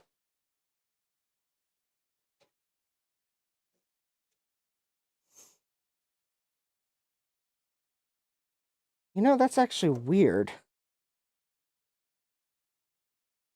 Does this case really not have a speaker in it? Oh, that's also annoying. I just realized there was this cable that had all these single wire leads on it. That's the header for the 2 USB ports that are on the front panel. Yes, this case is old enough that I guess they hadn't standardized on the motherboard pinout for USB ports. I remember putting some computers together with this style header where you had to actually wire 10 different little, yeah. Yeah, this is before they standardized on a layout and then motherboards came with like a single keyed connector you plugged in. Unfortunately, this motherboard has no USB headers on it, so I don't have to sit here and try to connect 10 wires to the correct place. Yeah. Computer build horrors from back in the day. All right. But yeah, sure enough, this computer does not have a speaker because I'm looking at all the wires coming from the front panel. And either the speaker is back behind the no. This case may have been one of those first cases that just didn't put a speaker in it, because I don't see where a speaker would be. Interesting. Well, at least I got my little piezo speaker. So anyways, let me connect my header wires here. It is certainly nice to now have a proper power switch, so I don't have to use something to jump the pins. All right. Whoops. All right. I think the IDE LED. Let's see, that's the key lock. Let me see here. So, all right, the power LED is the first 3 pins of what's usually a combination key lock power LED. And then the hard drive LED and the reset switch are on one header, and then the power switch is on the other. The switches are not keyed. The LEDs are polarized. Yeah, I can add a USB port later and use the USB card later and use those ports, but I'm not going to do that now. I don't have enough USB peripherals to use with this.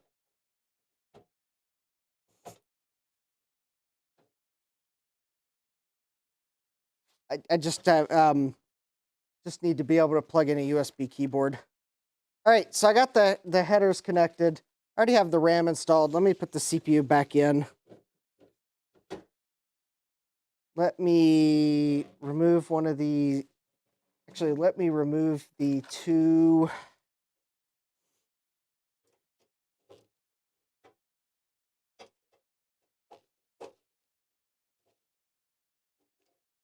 All right, so the video card goes in here. Oh, there's dust between these.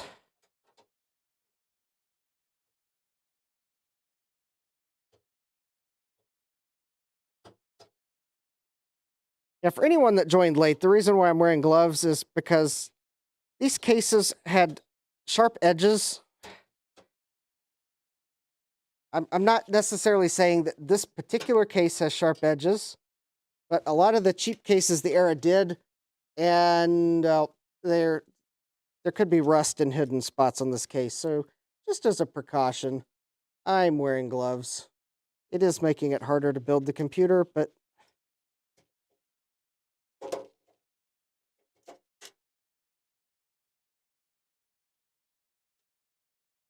I don't want to potentially get tetanus.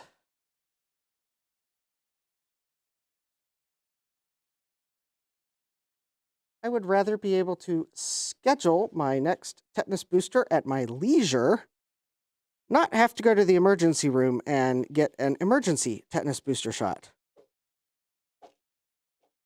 Because while I believe my insurance would cover the tetanus shot in both cases, assuming it was an in-network emergency room, let's just say that one of those cases would be covered 100%, and the other of those cases would be covered... Well, I don't even want to imagine what the emergency room visit would cost, but much closer to nearly 0% and all.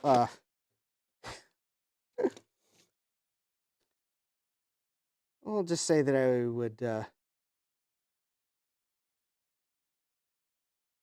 I would be sad. The deductible for the emergency room visit would be much more expensive than the tetanus booster shot value. Whoops. Oh, well, one good thing about the IO shield not being installed is the screw that I just dropped actually rolled out onto my workbench. So,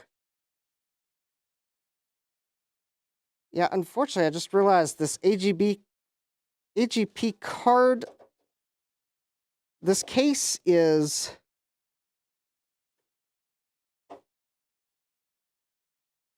That is weird. So there is a rivet that holds the metal piece where the card slots are onto the case. And my video card's slot cover does not fit under the rivet. And I don't think that's because the case is bent. I think that's because that's just how cheap of a case this is, that the rivet was put in a bad place. Yeah. So anyways, I am being proactive so that I don't realize too late where the sharp parts on the case are. And I'm actually going to just see if I can bend this bend this up slightly so that I can get the card slot under it. As actually, I think this case might have been made before AGP.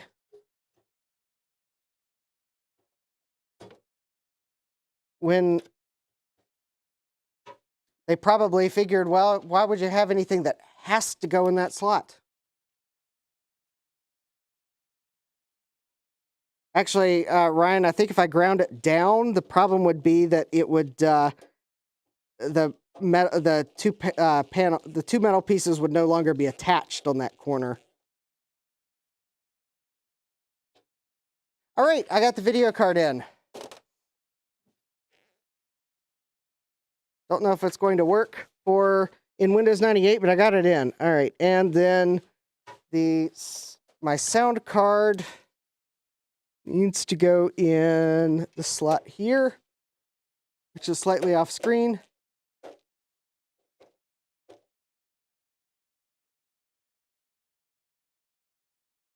Yeah, I have to say that was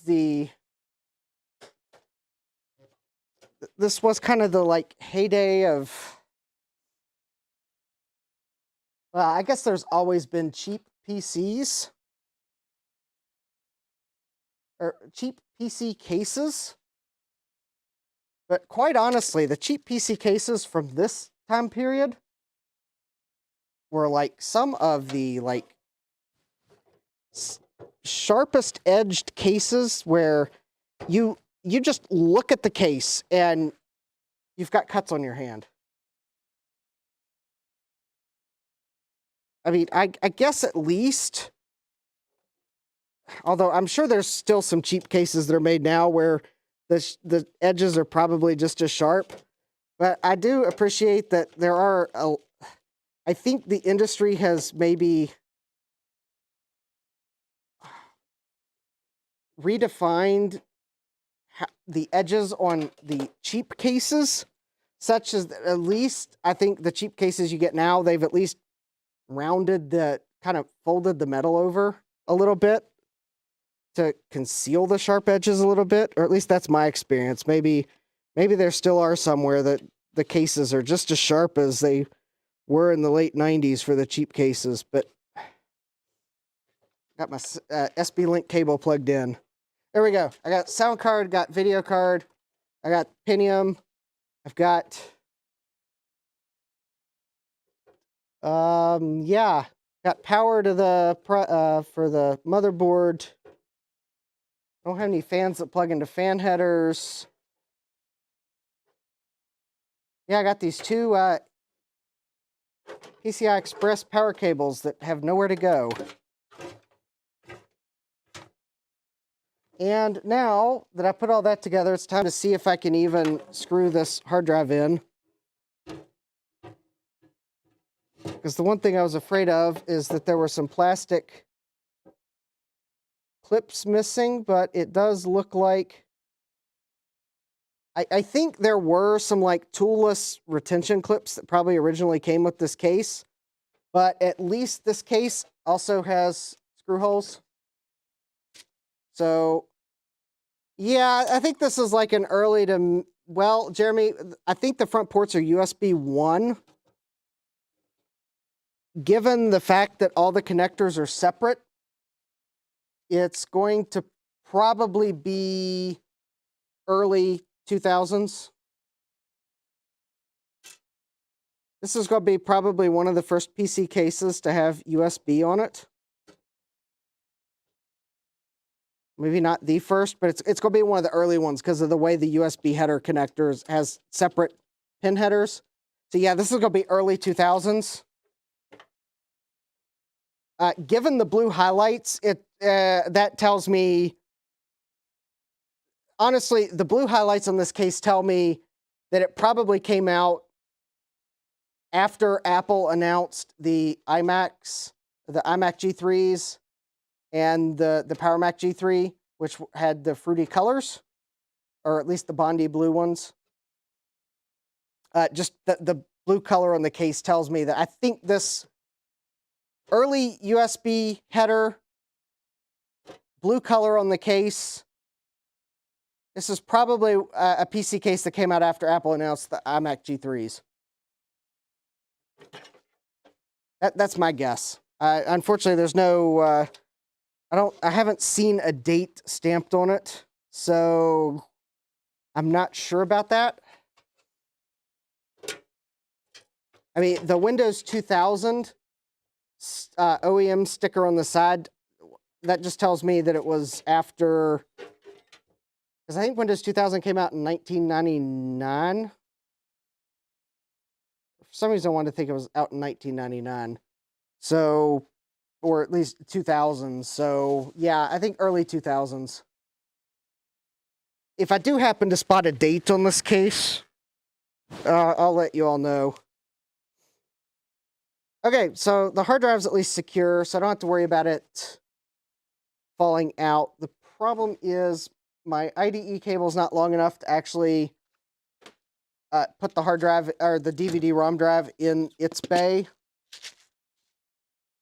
I unfortunately broke a one of those adapters that I had the other day.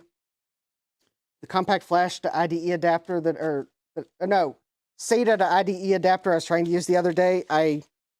The shroud on its pin header was so tight, I broke my IDE cable unplugging it from the adapter because it was like really badly toleranced.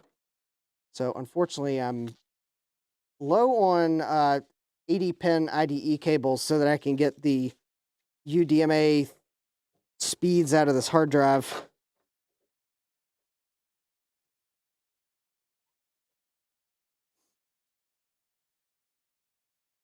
Because I'm putting this together now, and I actually kind of do want to keep it together for a little while. So that's why I'm even bothering to put this together.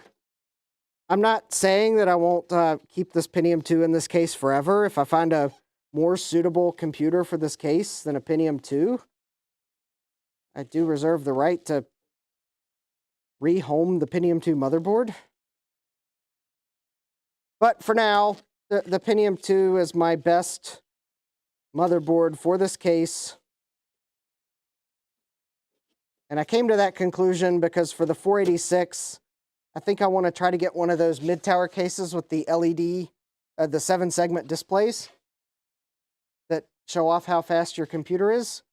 And for the 386, I want to get a like a desktop style case. Although I could be convinced to find a second case with 7-segment LEDs for it too, because that would also be appropriate. But the 386 motherboard is so small, it kind of seems weird to put it in a mid. You know, I just got this epic idea, but it would be completely ridiculous. So that 386 board is so small, I want to find a full tower case to put it in.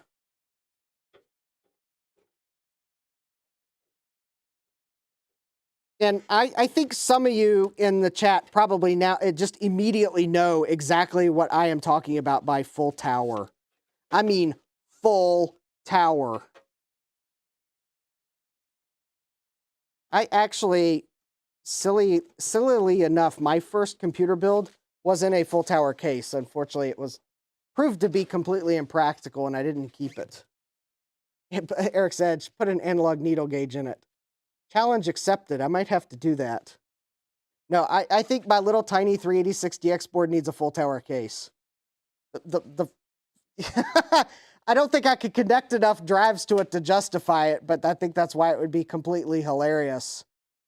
It'd kind of be like LGR, and he's got some heavy thing to put on his wood table. It'd be like, all right, we're going to take a look at the 386, and I haul this huge case that I can't fit on frame because it's like, yeah, it would be fever dreams. 12 full height, 5 1/4 drive bay. Oh, well, okay, they're not full height, but yeah, they're like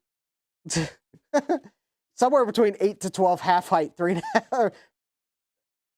8 to 12, 5 1/4 half height drive bays. Yeah. Actually, you know, I think the case I had was like 3/4 full height. I don't think the one I had was quite full height, but yeah. 100-pound case up to your hip, yeah. And you need 3-car batteries to power all those disk drive motors. Time for some motoring.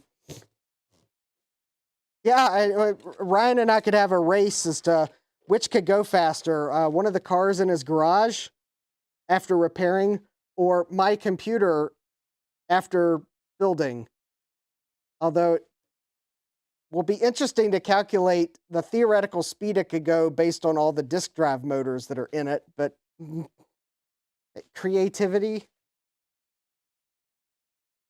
Yeah, I saw that, Jeremy, the 4 floppy disk system. Yes, in a more practical sense, yes, if I had a case that was large enough to do it, I very well would probably put a computer together that I could do disk archiving. So, yeah, I probably would do a practical, at least give it some practical use, even if somewhat impractical. I think Adrian also did a video on that. What's my price? Oh, wrong cable. What's my price for flight?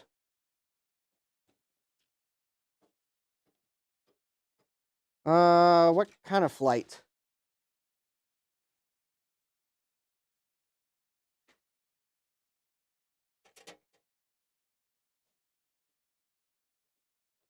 Oh.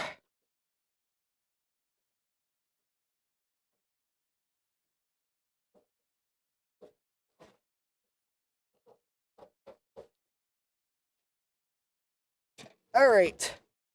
So I'm plugging things in. I think it's time to power this on and see what we can get into once I get Windows 98 installed on this. Oh, I did forget. Oh, 80s song. Yeah. Yeah, I didn't get the reference. I'll pay for it in the comment section later, inevitably.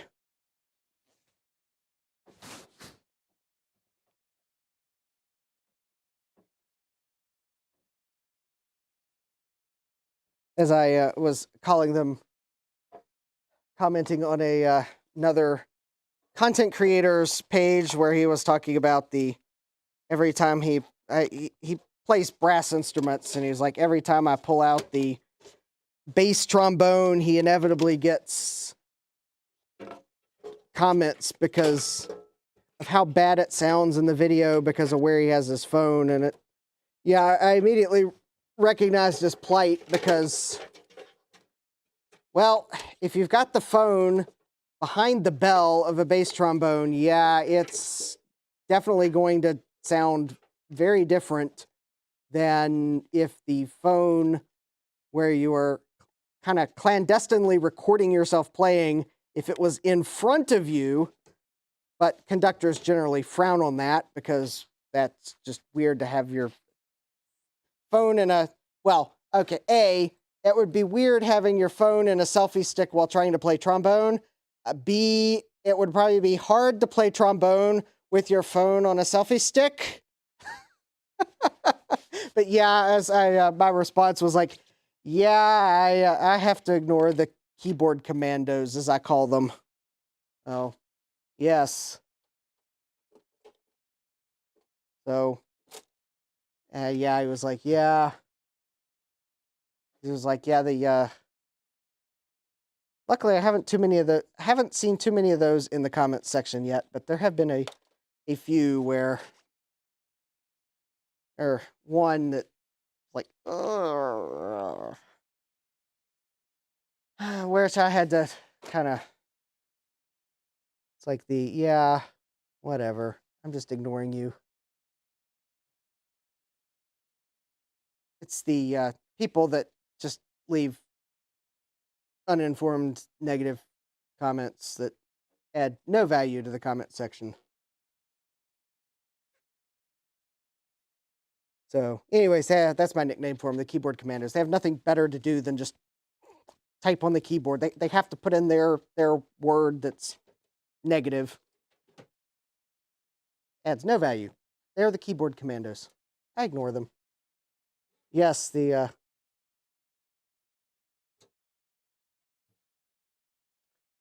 I follow quite an eclectic collection of creators online. Some of them do play brass instruments.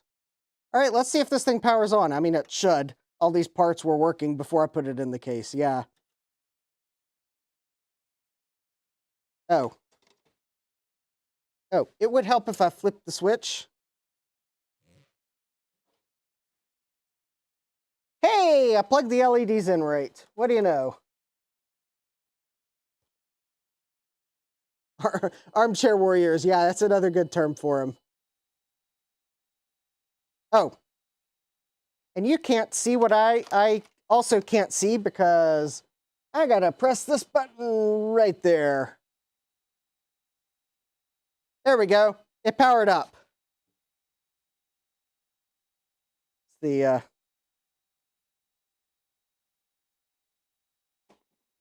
oh, all right. So I don't need to configure much. Actually, I don't think I need to configure anything. Floppy drive is configured. BIOS features. Actually, hold on.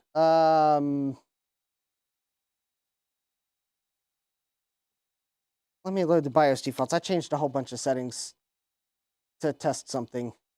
Okay, so that's all fine. Yep. BIOS features, that's disabled. And with the caches are enabled. Power on self-test enabled. Don't want to boot from LAN. Let's see here. Video BIOS is shadowed. Cache latency of 2. I have ECC memory. We can actually cache the BIOSes. And let's see, power management is, I'll leave that disabled for now. I'm about to install Windows 98, so we'll do that. And I do want to change slot 4 to use IRQ5. And enable AGP first. Let's see here, integrated peripherals. Yep, that all looks good there. Oh.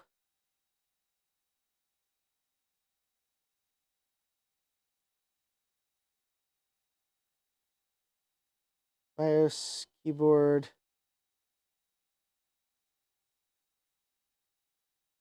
Actually, I need to set that to DOS until I install Windows. All right, that all looks good. Save and exit setup. Yes. And Joe's back. Yay.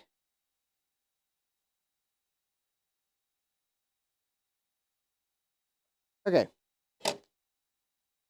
And I got my Windows 98 boot disk inserted into the GoTech. Yes, the clock is right because I have a good CMOS battery in here. All right, and I loaded the good settings, so we should be good. The thing I was testing, I like disabled pretty much all the caching because I wanted to make sure there was nothing that could potentially interfere with trying to reflash the ROM on it. So I like disabled all the caches.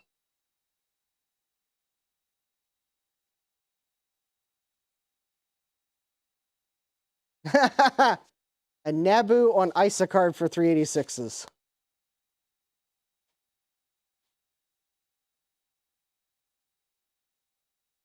Let's see here. Start computer with CD-ROM support. Because I want to copy the installer to the hard drive. So I think the last time I was working on this computer, I vaguely remember starting a format of the hard drive. I don't remember if I was on my stream or if I was on Dave's stream, but I'd finally found a floppy that had format on it and a version of F-Disk that supported large disks and was finally able to format the C drive in FAT32. So this hard drive has been formatted FAT32.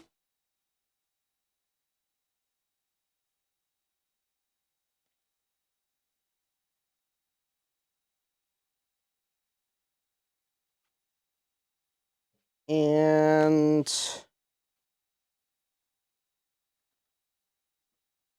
all right.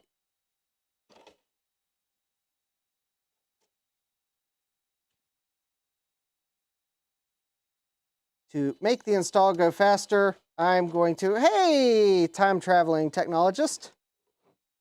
Welcome. Actually, I think we mentioned one of your videos earlier in the stream. I can now remember which one I was referring to. It was the...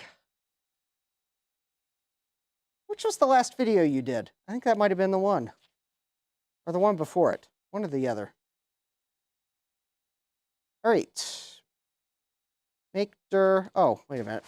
I'm not assembling potentially sharp, rusty metal bits. Let me take those off so I can type better. There we go. Yay. Make dir Windows 98. CD Windows 98. D CD Windows 98. And I'm sure... Oh, different guy. Oh, okay. Yeah, okay. Never, it was different... Yes, there's so many people on YouTube. There's a lot of channels with very similar names. Okay, got you mixed up with someone else, time traveling technologist. Welcome, nevertheless.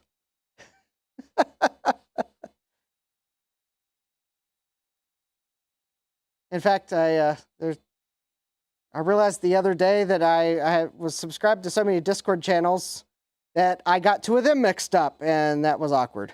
I was asking them a question that they knew nothing about. Luckily, someone on that Discord realized that I meant to be on the other one and said, I think you meant to be on this other Discord. I was like, oh, yeah, sorry about that. Because not only did they have very similar names, they had very similar icons, too. And I think that was a coincidence. That was embarrassing. I do need to go circle back and ask the other Discord where I can submit the files.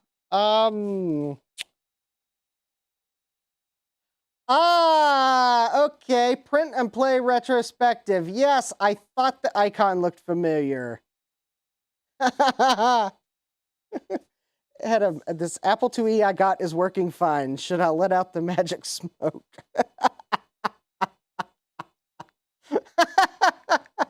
Adam, you are the master of buying Apple IIes and other Apple II computers that just work. But no, I wouldn't let out the magic smoke because it stinks. All right, I'm trying to figure out, do I want to... Yes, Tech Time Traveler, that is the one, yes. Yeah.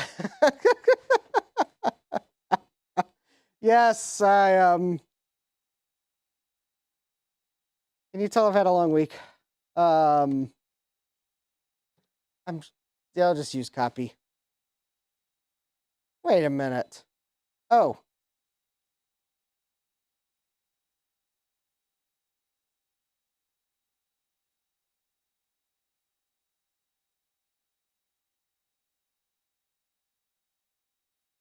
Okay, that's odd.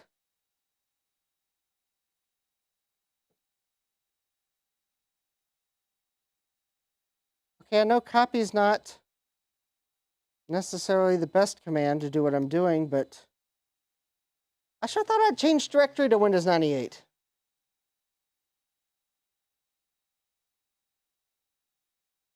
Ah, that explains your channel name. Print and play retrospective, 3D printing. Okay.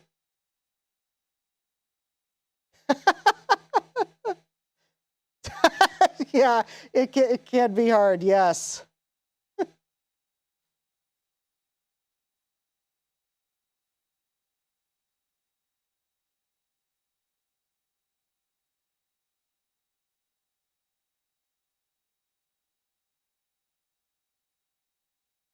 All right, so I am copying the Windows install files to the hard drive because that will be faster than the CD-ROM.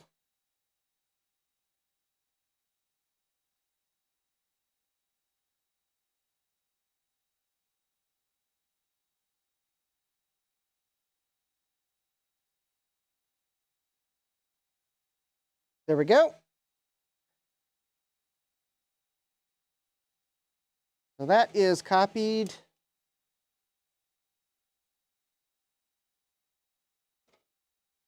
I believe your channel name is fairly unique, Jeremy.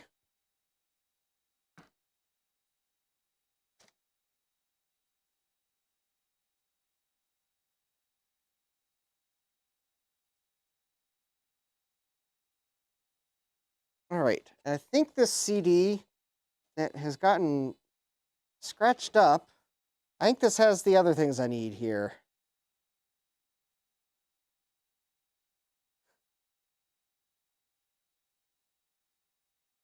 Yeah, I get it.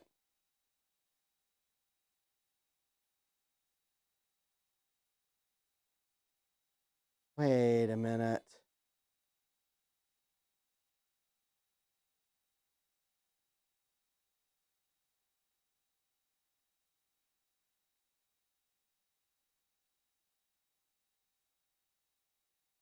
Wrong disk. That's... Hold please while I find the CD that is floating around my workbench. It's probably that one. Ah, it's probably this one right here.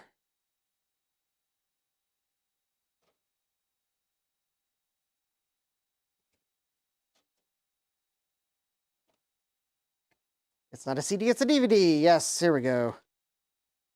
That was the CD that I burned with a patched copy of Windows 98.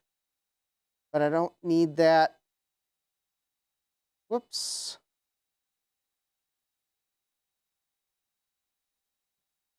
Oh, okay, well that's not the disk I'm looking for. That is Windows 98 SE. Or at least it should be. It is the upgrade version. But, yeah. I think it's the original version, though. Here I am looking for the driver. I've got a disk somewhere floating around that has the drivers for this computer on it.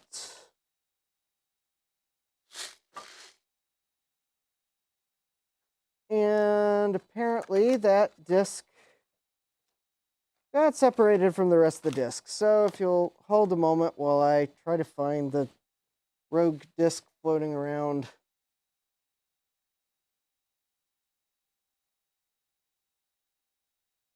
Nope, Sean, I did not cut myself on the case. I was very careful and wore some gloves that are more or less cut resistant. So now I'm trying to install Windows 98. And I'm trying to find the disk. Well, let me start the Windows 98 install, and then I'll see if I can't find the disk. It has mysteriously vanished. I thought I had it with all the other disks for this computer. It must be floating around on my workbench. All right. Oh, all right. We'll see you later, Adam. All right, let me...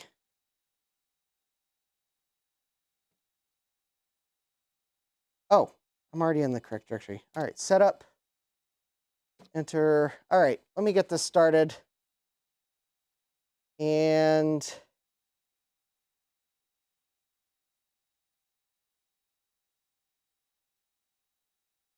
We'll try to find that disk. I know it's floating around my workbench somewhere. I had no reason to take it upstairs. I probably set it to the side. Or, you know, it's probably mixed up with the rest of the disks that I put in a drawer. All right. Oh, and I forgot to plug in a mouse.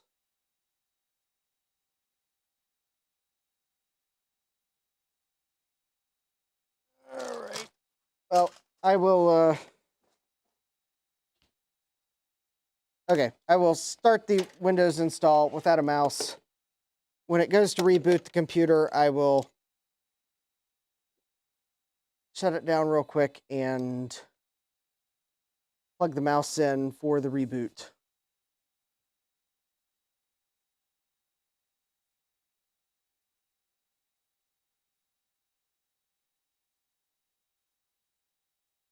Right, let me get my Windows. All right, let's see here. I accept the agreement. Sure. All right. And because this is not a public key that I'm installing, well, actually, I'm just going to switch to that cam. All right.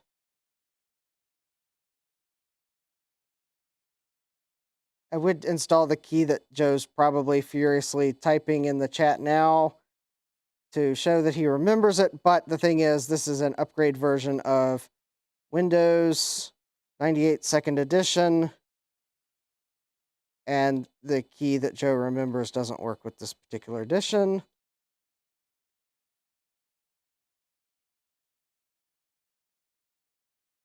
Joe still remembers it.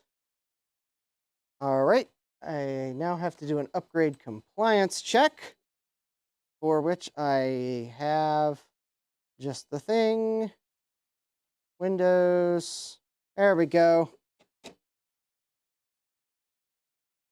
Let's see here, insert your original Windows setup disk and type the path. The setup files, it's on a drive.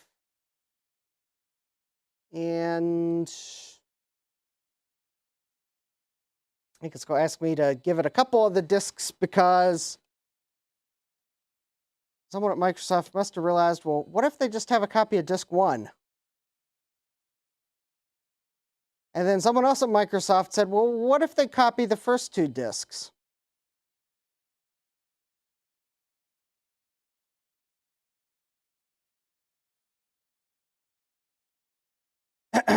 What if they copy the first 2 disks? Well, we'll just have them insert disk 4 third.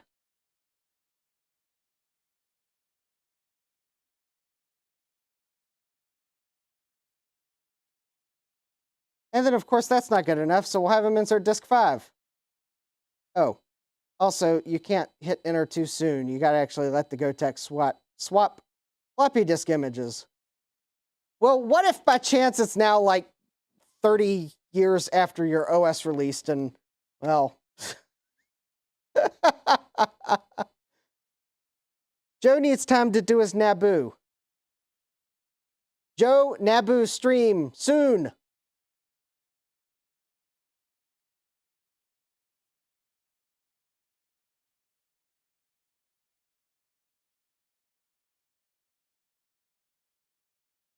Trying to see if we can, oh, I guess I could switch back to the capture input now that I've, oh, you didn't even see my, why I was complaining about the upgrade compliance check. Sorry about that. Yeah, the Windows 98 setup to check that you actually own Windows 3.1 asks you to insert disk 1, and then disk 2, and then disk 4, and disk 5. Because I guess just checking the first disk wasn't good enough. Oh, also, it does help to install the most common components. That looks good. Computer name, I don't know, P2. Work group, yeah. Computer description, I don't know, P. Pentium II, 450, whatever. It's not like I'm going to plug this onto the network. Create a startup disk. Well, I don't want a startup disk. Okay, there we go.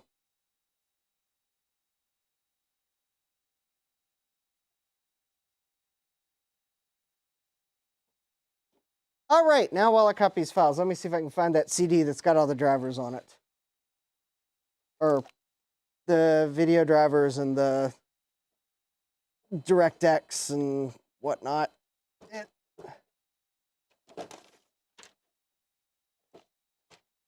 I've got the sound drivers because those are on a disk that came with the sound card. Oh, wait. Maybe that's why I can't find it. Did I put that disk in the sleeve? No. I just realized maybe I put the disk in one of these sleeves to protect it. No, nope. There's the Windows 98 starts here. Oh. Oh no, what happened to my Windows 98 starts here disk? Oh, it's in there. Windows, nope. That's... okay.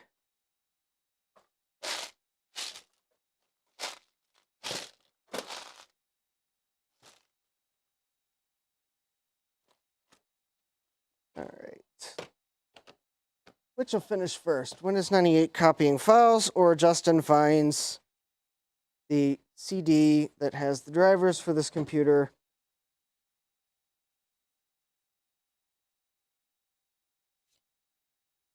Which means I'm going to have to check all my stack of blank disks that I brought down here in case I need to write more disks. I'm going to have to check them all to see if by chance I got the one with data on it mixed up with the rest of them.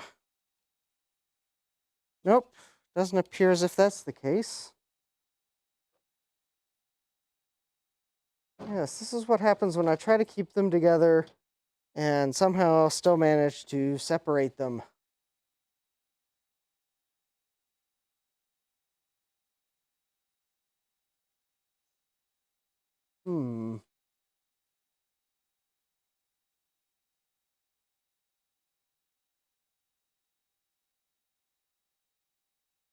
Oh, actually, Jeremy, I think one of the disk images I have is the real Windows 98 boot floppy.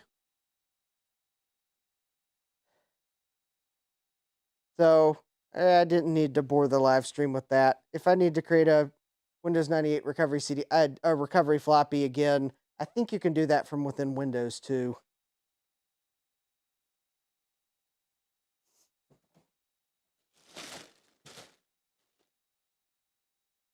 Besides, I think Trina's trying to get me to install FreeDOS on this thing anyways. If Windows treats me wrong, she might get her wish.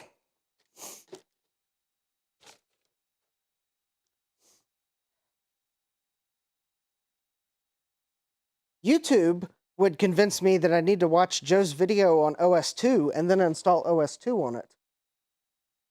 If YouTube keeps insisting, that might happen instead. Although, I think I did read of at least one YouTuber that did a video on like the modern version of OS2, and then someone left a comment on their video, some troll left a comment on their video that, no, it was someone submitted a comment on the email form on the website of the vendor that sells that software. It was some troll that was basically said, hey, I created this video and used a copy that I didn't buy or something mean like that, and the company that sells it just sent YouTube a takedown notice on the video. And their reasoning was, well, you created the video using a copy of our software that went against our license terms, and this guy had to, or whoever it was, had to reply back. I was like, no, I used this copy because I think he created the video from a friend's computer, and the license terms let you do that. And he had to basically said, well, I created it using a friend's copy on their computer, and they have a license. And I was pretty peeved at them for just believing this troll sending a quick email form and didn't even verify it. Oh, like, oh, that's mean. I forget what company it is. So I don't know. I may not install OS2. Yeah, basically that company is contractually obligated through IBM, from IBM to protect IBM's interests in the OS2 parts that belong to IBM. That was that company's official response on the matter. Something like that. Yeah, yeah, pretty much all around just a knee-jerk corporate reaction without even checking your facts first. Although I guess such is the world of the takedown notice.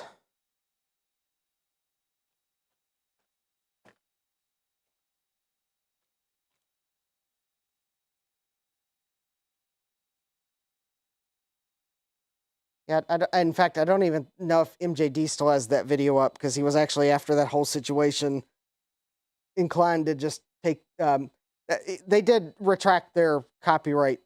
their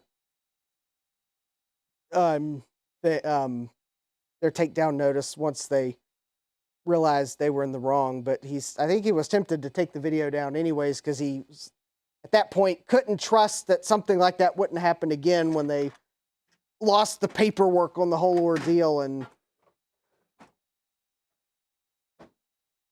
they did it again, so...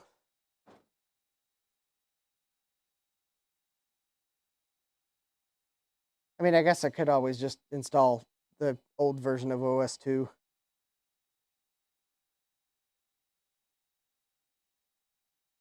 know, sometimes those copies of OS2 can be found floating around in physical copies. I have the world's fastest OS2 computer. I could find OS2 Warp. That must be really fast.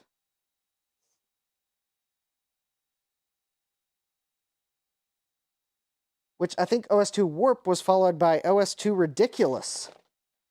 And then I believe that was followed by OS2 Ludicrous, right?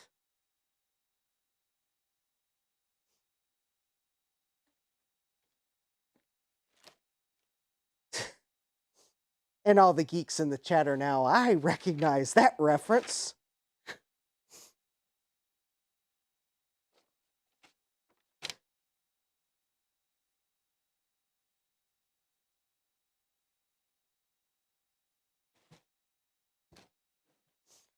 Okay, that is bugging me.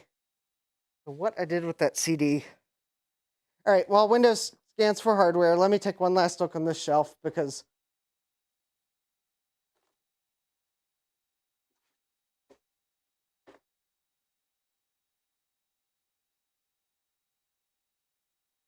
unless I use that CD as a frisbee out of frustration, you know, I guess it's always possible. Maybe I did get frustrated enough and threw it like a frisbee. Probably not. I mean, you never know when I might need something to give the illustration of, do you believe in flying saucers? Actually had a speech professor in college that actually started off one of his lectures with the, do you believe in flying saucers? And he started pointing at people in the front row, which luckily I was not in the front row. It's like, do you believe in flying saucers? No. Do you believe in flying saucers? No. It got to the hippie dude guy in the front row. Do you believe in flying saucers? And he said yes or something, and everyone laughs, of course. And anyways, then he pulls out a plate, a little saucer that he swiped from the cafeteria. And from where he's standing on the middle of the stage, he flings it across the stage, aiming at the brick wall.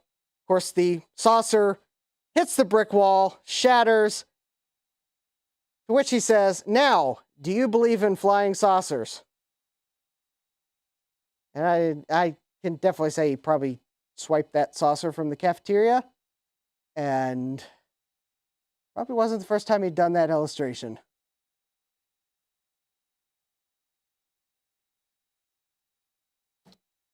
I guess if the cafeteria is wondering why they are slowly losing saucers, well, I guess he did finally retire from the college, but yeah. They were wondering why they kept slowly losing saucers. Well, I mean, for all I know, he asked them for a broken saucer they were going to throw out anyways. But then again, I could totally see him just borrowing the saucer for the illustration.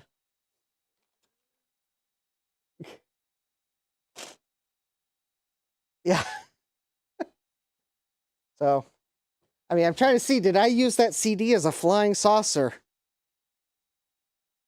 I don't know. I guess I can always burn another one. Should have all the files on this computer.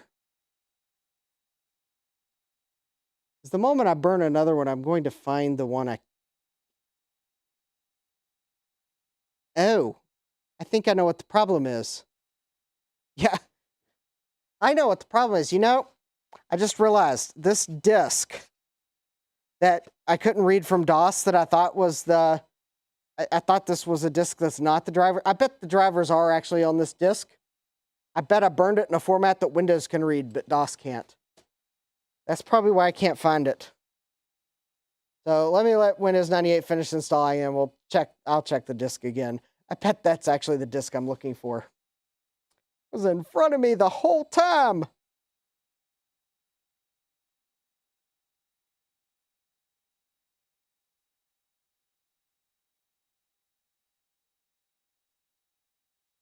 Yay.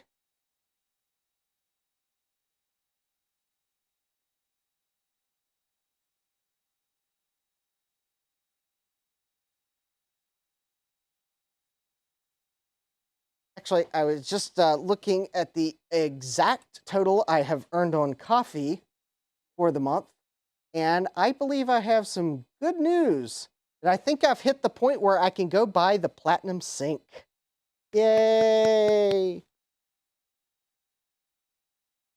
Yes, I probably should have used a Sharpie, but actually I don't like writing with Sharpies on discs because the ink, it can bleed through. Or so the CD marker vendors say the Sharpie ink can bleed through the disc and interfere with the data layer. I don't know if that's true or if they just want to sell CD markers. Somewhere I have some CD markers. I usually prefer to use those. But yeah, if that's the actual disc, given there's not a lot of data on it, I may just write with Sharpie on the outer ring of it if that's actually the disc. So I think I got a Sharpie down here somewhere. Or, well, actually, I don't have a Sharpie, but I do have this Milwaukee Inksol that I got from the hardware store because it said it. Oh. Hold on. I just realized. I meant to take one of these pauses to plug in the PS2 mouse, which goes on the top port. There we go.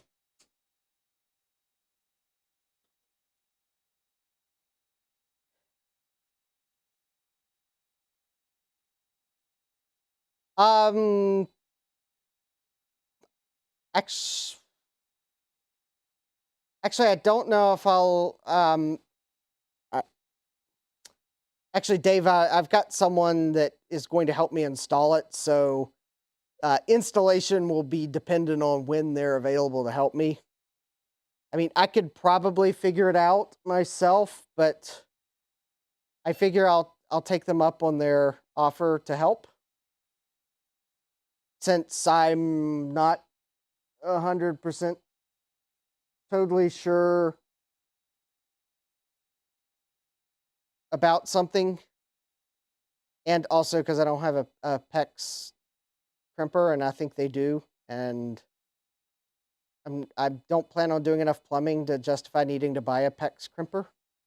So I'm going to have them. You don't want to. If you don't enter a password, you won't get this prompt again at startup. Fine. I don't want to. I don't think I need a password. I mean, probably do need a password, but not on this because I'm not going to plug it into the internet. Special CD writing pen, total marketing gimmick. Yep. That's kind of what I wondered. All right, I don't want to install the plug and play monitor drivers yet. I need to install the video drivers.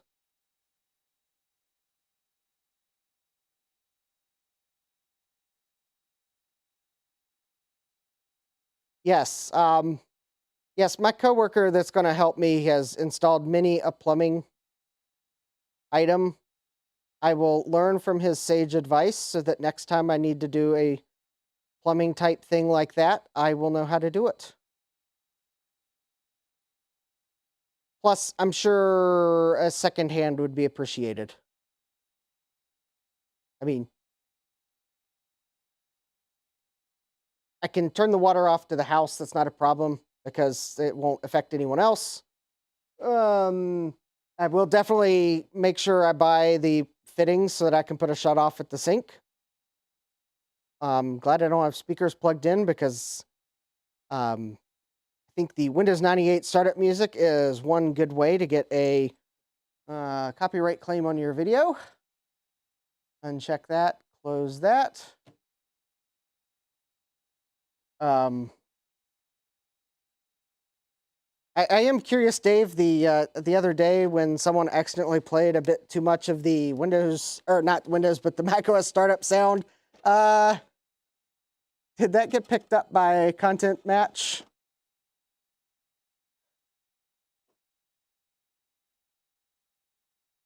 Because I think that's another one that's another quick way to get a Content ID match is to accidentally play the OS 10 installer welcome background song thingamadoodle.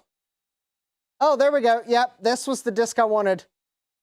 It just is, I didn't burn it in a format that DOS could read. Yep, that is the disc I was looking for all along. Oh, good, good. You didn't, that's good. I guess it didn't play enough or was the wrong version of OS 10 to actually actually cause a match. That is good to hear.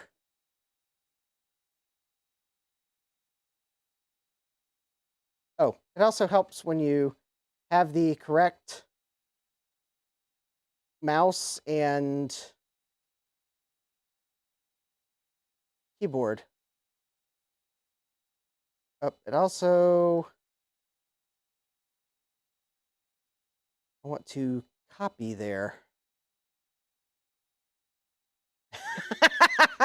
Joe's special CD writing pen says Sharpie on the side and costs $1.49. Yeah.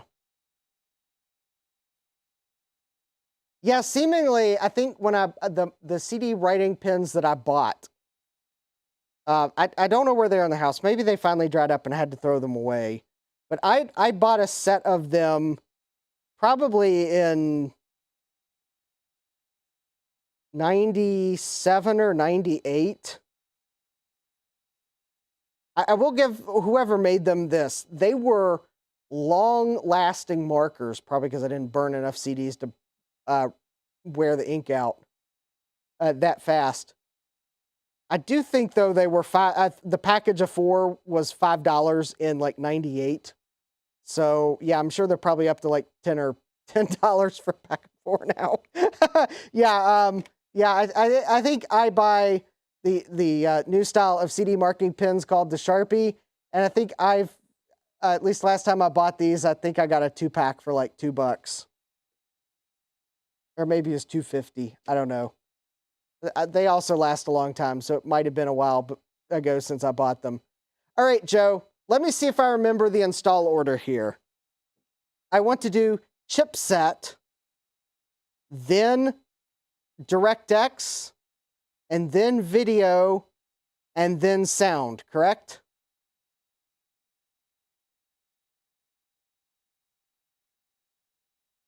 Were they Y2K compliant CD writing pens? Well, I guess so. They did survive well into the new millennium. Chipset DirectX video. Yes, I remembered. See, if you tell me something 50,000 times, I might actually just remember.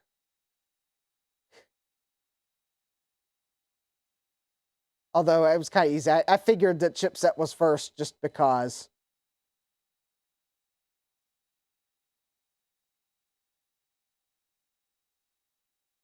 All right, so here we go. Chipset drivers installed.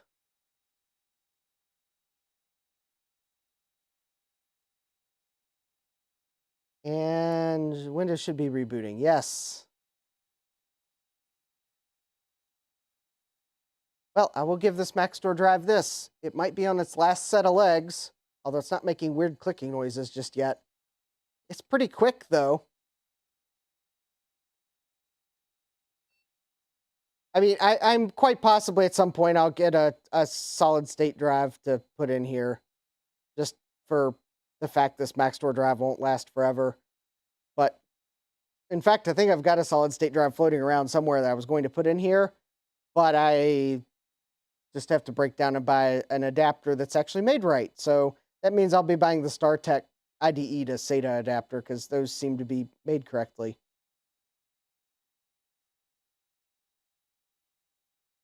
But yeah, this is actually pretty good. My this Pentium II processor is actually it's running just a little bit cooler because I think the fan and the power supply is drawing air out. I'm going to cancel the plug and play driver install for the moment.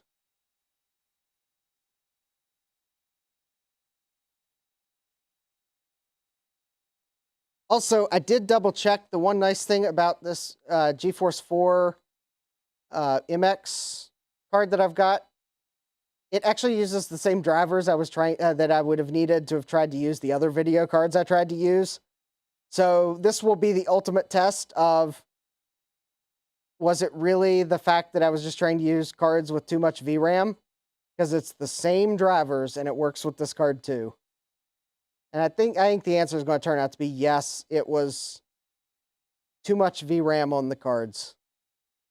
I suspect that 128 megabyte card would have probably worked, but since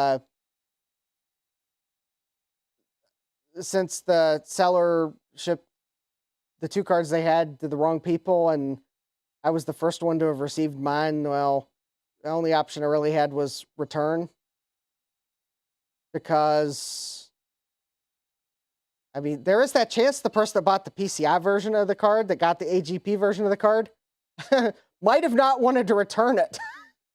Because actually, I don't remember the seller like reaching out to me saying, hey, we received that AGP card back if you're still interested. So there's actually a very good chance that the person that got the AGP version of the card might have kept it. It's like, well, it was your mistake. I don't want to send it back. So, or that person was just too busy to remember to tell me, oh, hey, if you're still interested, I got the card you originally wanted back, and it still tested good. Now, I didn't hear back from the seller. I mean, I did get a quick refund as soon as they got the card back, so not faulting them for the honest mistake they made. They made it right as soon as they learned about it, but yeah, they didn't. I didn't hear back from them saying they had the AGP version of the card back, so whatever. I guess the cool thing is, though, this card that I have in this computer now it cost me $10. Oh, that's right. I just remembered. While I wait for this DirectX to install, I remembered. Speaking of video cards, there's a box at the bottom of my steps. If Ryan's still out there, he probably knows exactly what's in here because I told him because he sent me a message of someone selling something very similar on Facebook Marketplace.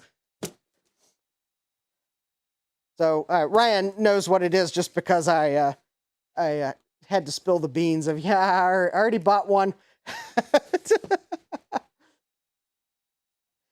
No, Jeremy, I don't have the PCI version because I returned it because that's not the one I wanted. I don't remember what I paid for it, but it was one of those for what I wanted to do. I really needed the AGP. I really wanted the AGP version, so I didn't even consider. Well, I mean, I briefly considered keeping the PCI one, but I paid more than I would have wanted to for the PCI version. I guess what I was paying was contingent on it being the AGP version that I would have needed to do the experiment I wanted to do. Since I got the wrong version of the card, it was not worth what I paid for it because I could not do the experiment. All right, we'll see you later, Sean.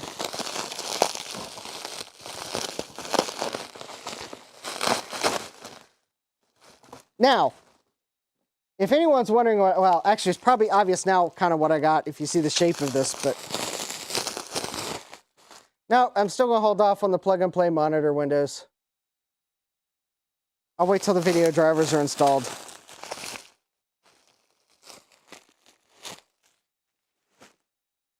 All right, brief show and tell time. So, I was, actually I'd been watching this auction for a while. If I get this if I get Windows fully set up, I may pull the 386 back on the bench to test this just to make sure it actually works. Because I kind of found it a little odd that there's no BIOS chip on it, but I think I pretty much figured out that I think the -R on the video chip might mean that the BIOS is integrated into the video chip to make it a reduced chip count version of the card. Maybe because I think this version of the card might have been intended to also be on board. But I got an 8900D video card for my 386. Oh, good night, Joe. Don't forget, Joe Naboo stream, just to give you that idea. So anyways, I got this for the 386 so I have a slightly nicer video card than my 8-bit 9000i. But yeah, I guess I was watching, I think it was a Phil's Computer Lab video or CPU Galaxy, one of the two. And they, whichever one it was, built a computer, and they mentioned in the video that the 8900D video cards, or specifically the one they were using was the 8900D-R, had 0 wait state capability. So, I mean, I got a fast 386. I'll get that version of the card. That'll be a nice perk to otherwise offset the fact that, well, I only have a 16-bit slot for video card. I mean, I don't know if that computer is fast enough to be able to take advantage of 0 wait states, but it quite possibly is. So, in reality, I didn't pay any more for that card than for other 8900D cards or 8900C cards I've seen listed on eBay. I mean, they sometimes go for a lot more, but I didn't pay any more for that card than I would have if I'd just patiently waited another time. I think the seller was just basically selling it as an 8900 card, as opposed to someone that's selling it for an inflated price because they're like, oh, 0 wait state, rare, Steve Jobs, 0 wait state video card, more money.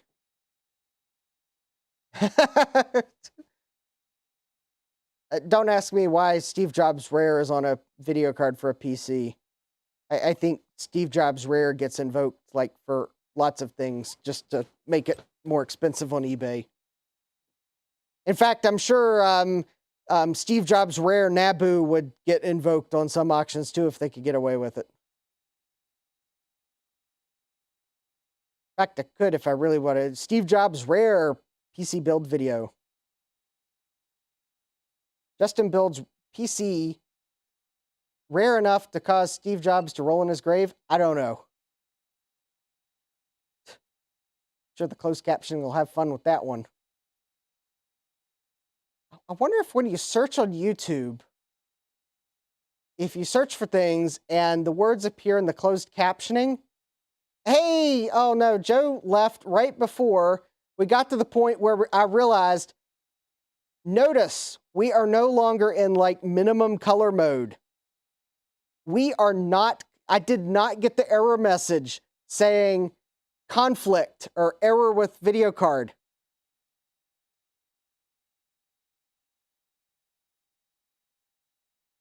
Oh, no problem, Jeremy. That's fine.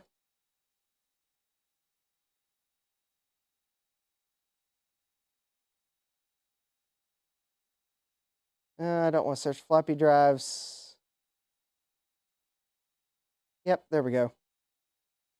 The 64 megabyte video card appears to be completely compatible with Windows 98 because I'm obviously in.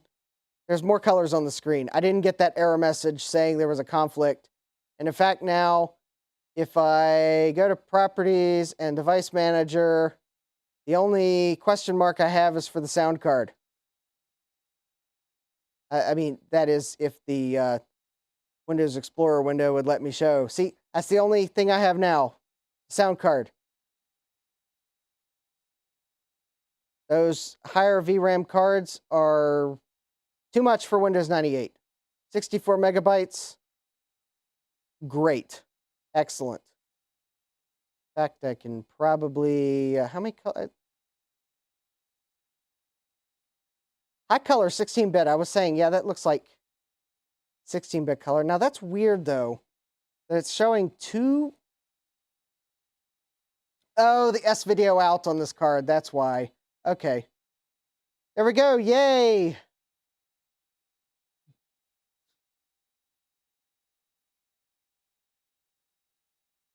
So let me install sound drivers.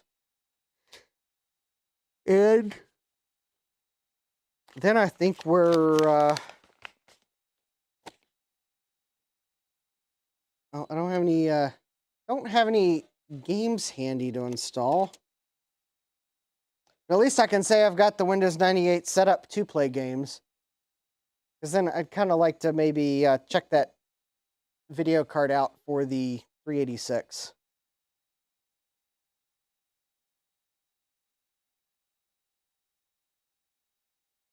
Because I have to get the games on this computer somehow. There we go. Driver, install driver.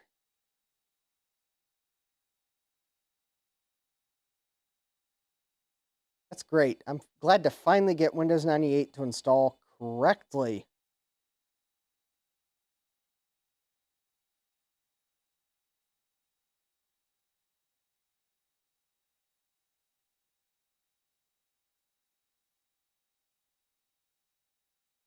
Now, is the disk actually reading?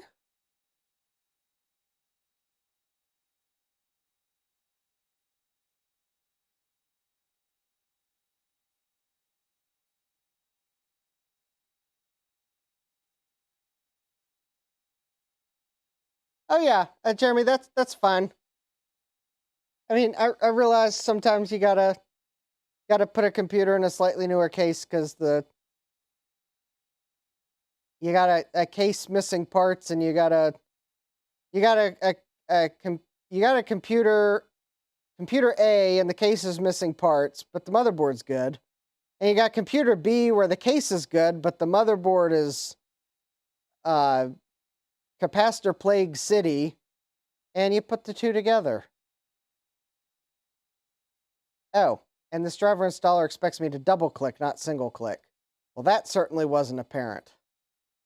Yeah, it's totally fine, Jeremy. I will still enjoy that Pentium II system, even if it is an amalgamation of two computers to make one good one.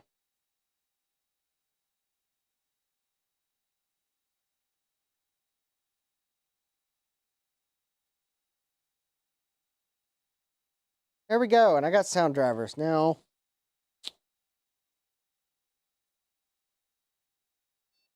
one thing I could do at the risk of potentially blowing everyone's eardrums out if I don't turn the volume down. Oh, I already have it turned down. Let me see if the audio cable's down here still. Yes, it is.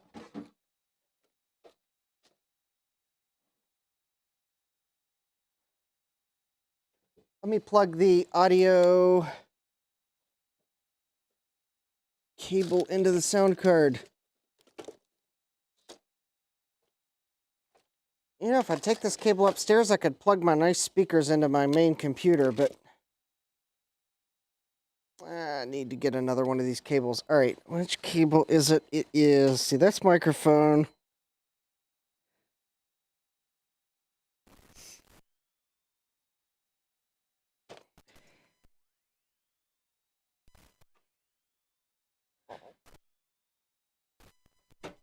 I think that's the one I want. Let me see. I think if I click here, this is... Front left. Did that just say like front left or something like that? Front left. And more importantly, did that blow anyone's eardrums out?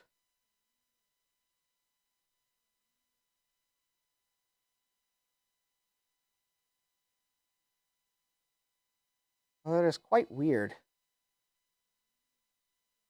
Clicking that speaker does nothing. Front left. Oh, they were both compacts. Yep. Okay, good. I think I got the sound. Let me see. Is there like a... I know LGR does the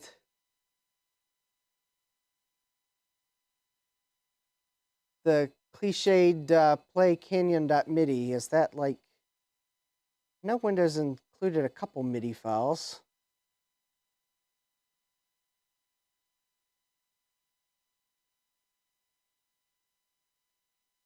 Let's see if I'm lucky enough to be able to find one real quick.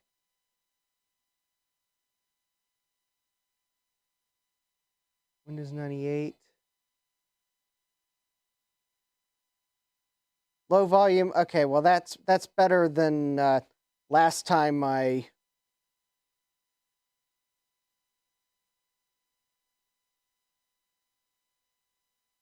Okay, I'll turn it up just a little bit. Last time I tried, I had the I didn't have the volume turned down, and it was like way too loud. So I don't remember if Canyon.midi comes with Windows or if that's like in the one of the entertainment packs you have to install. Audio cable may not be fully connected. Oh, that's... Actually, you know, now that you say that, Jeremy, it doesn't feel like the cable... Oh, maybe it wasn't. Now it's... All right. All right, does anyone know where Canyon.midi is in Windows, or do I have to install like some entertainment pack?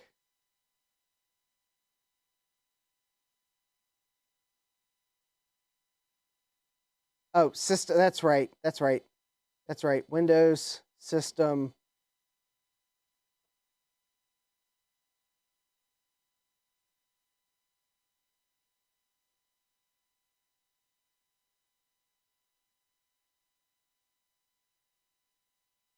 No, it's not in DirectX. See, Windows system. Yeah, no, it's in like some weird place because Microsoft put everything in under Windows.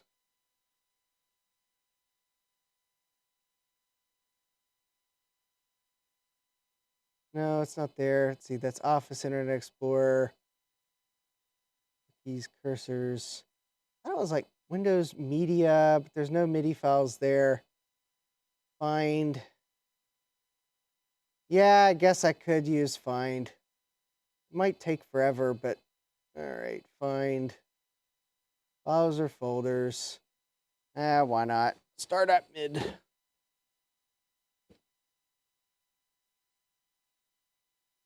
I thought Windows came with at least one MIDI file.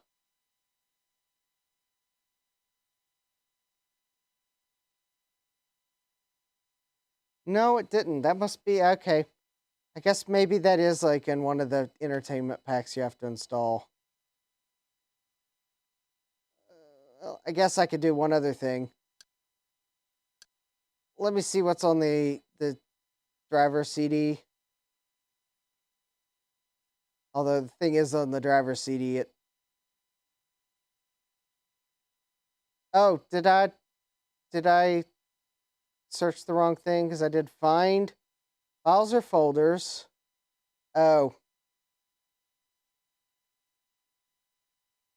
Okay, yep, there we go.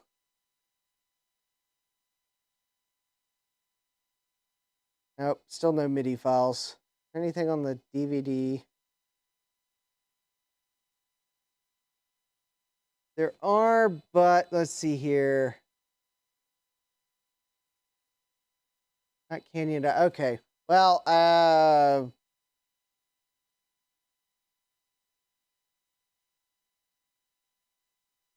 right.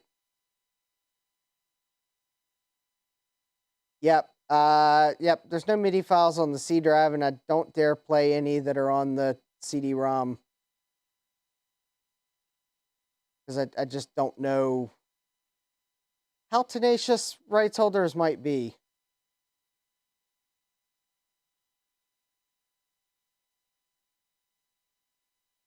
Okay. Well, I could see if that audio utility sounds better now. Let me just check that. Says, oh, that's weird. All right. Let's see if I got the audio cable plugged in at least, because I might have to look at that card if I don't.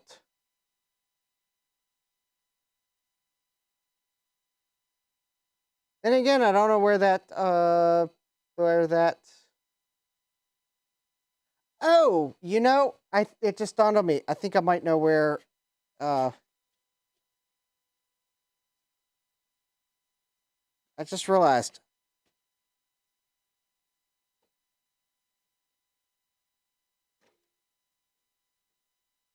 It might be on the Windows CD. It might not be installed by default, but it might be on the Windows CD. That's because there are some like extra stuff on the Windows CD that don't get installed. That might be where it is. Okay, they got the interactive CD sampler, which I gotta be really careful about. Oh, no, I don't want to install that. No, exit setup. I'm not installing that. Let me just browse the CD. They got add-ons. Nope. And they got tools. Old Windows 95. Nope, that's not it. Old MS-DOS. That's not going to be it. Nope, that's not it. Okay, maybe it's not on the Windows CD. Tools, Windows 98, add-ons, CD, sample, music. Nope, that doesn't look right. Sounds. No, none of those are Canyon. Those aren't MIDI sounds. Nope, I actually... Demo, you know, I could search. Let me just search the Windows CD real quick and see if there's any MIDI files on it. Find now. Oh, nope, stop. Forgot to do that. There we go, find now. I think now that I think about it, yeah, I think you're right, Chris. I just was kind of thinking that Canyon.MIDI was that on one of the Windows 3.1? Or did that come with the, actually come with the ESS audio suite? If you bought one of those ESS video, or ESS sound cards back in the day, is that where that actually came from, I think, now that I think about it? Maybe it didn't come with Microsoft at all, or Microsoft Windows at all. It might have been ESS sound cards. Yes, Chris, if you put it on a disk image, I'll play it. Because LGR puts it in his videos all the time. It'll at least show that I got everything working. Because I got the videos working. Notice no, I got 16-bit color. Okay, Windows 3.1, okay. I guess that is true. Microsoft was trying to show off it. Hey, look, you can do all these cool multimedia things with your brand new multimedia PC. Yeah, I got 16-bit color. I got sound card installed. We'll get Canyon.midi here shortly so we can listen to that song. Chris, I'll stretch my arm really far, but you might just want to set it on the table. That's probably safer than me trying to stretch my arm for miles. And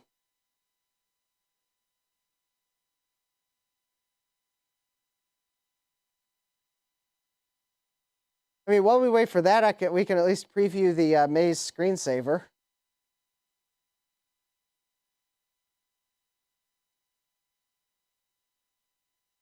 MIDI files are in a... Oh, welcome, Hardcore INFJ. Yeah, that's a good point. Let me... Yeah, let's see here. Accessories, system tools. System tools.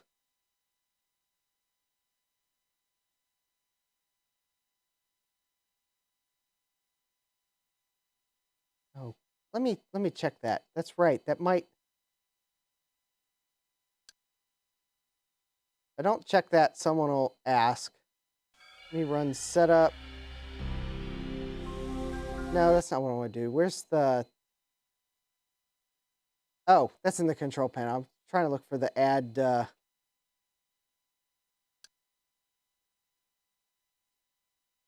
Add remove programs, Windows setup. There we go. Yeah, I did do just a minimal install, so we didn't have to wait for Sunday for it to finish. Oh yeah, there we go. Ah, there we go. Sample sounds.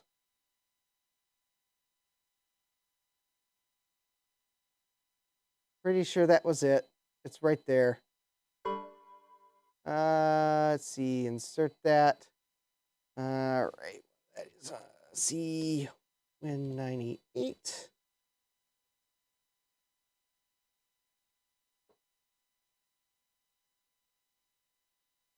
Now let me search the C drive for MIDI files.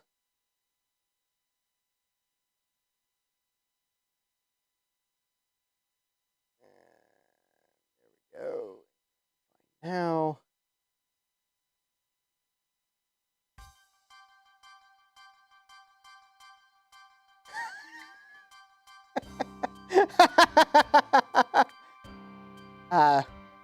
I think that was a photo finish there, Chris. Does it?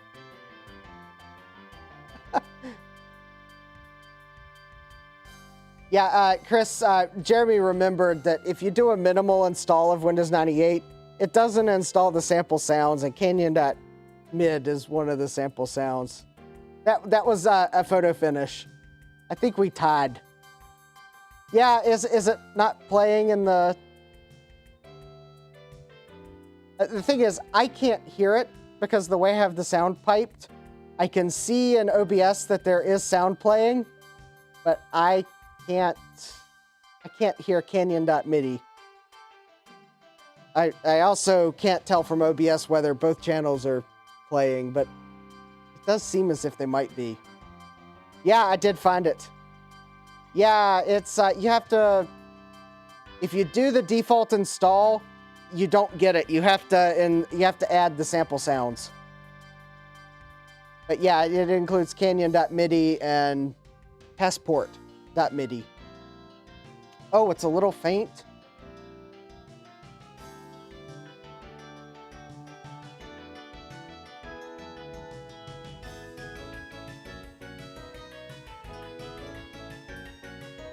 Okay, I didn't want to like blow out the audience. Yeah, it does look like it is.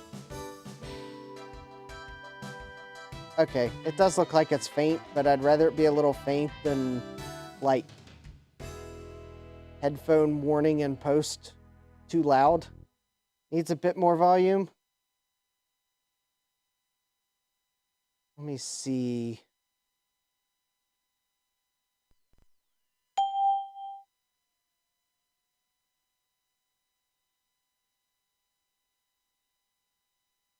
MIDI out. All right, well, let me try that. Let's try that again. That is actually as loud as I can make it. I do not know why it's so quiet.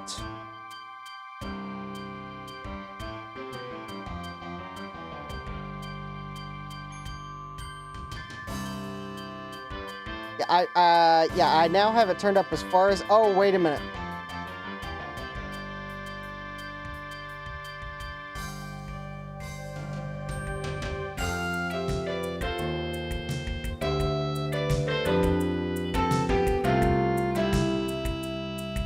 There we go. I didn't realize I could turn it up in Windows Media Player.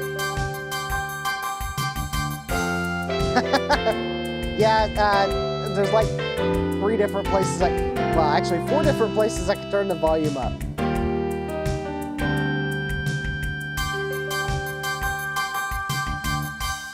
So, yeah, we're rocking Canyon.MIDI.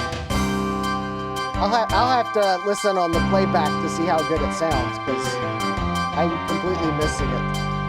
If I brought a pair of headphones down, I could plug them in, and there's a headphone jack on the. Yeah, you're a teenager again now. Yes. But it sounds really good on the sound card, or at least I hope it does.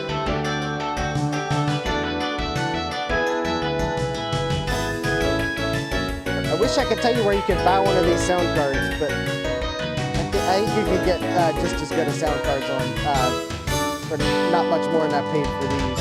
If not about the same price if you just are a little bit patient.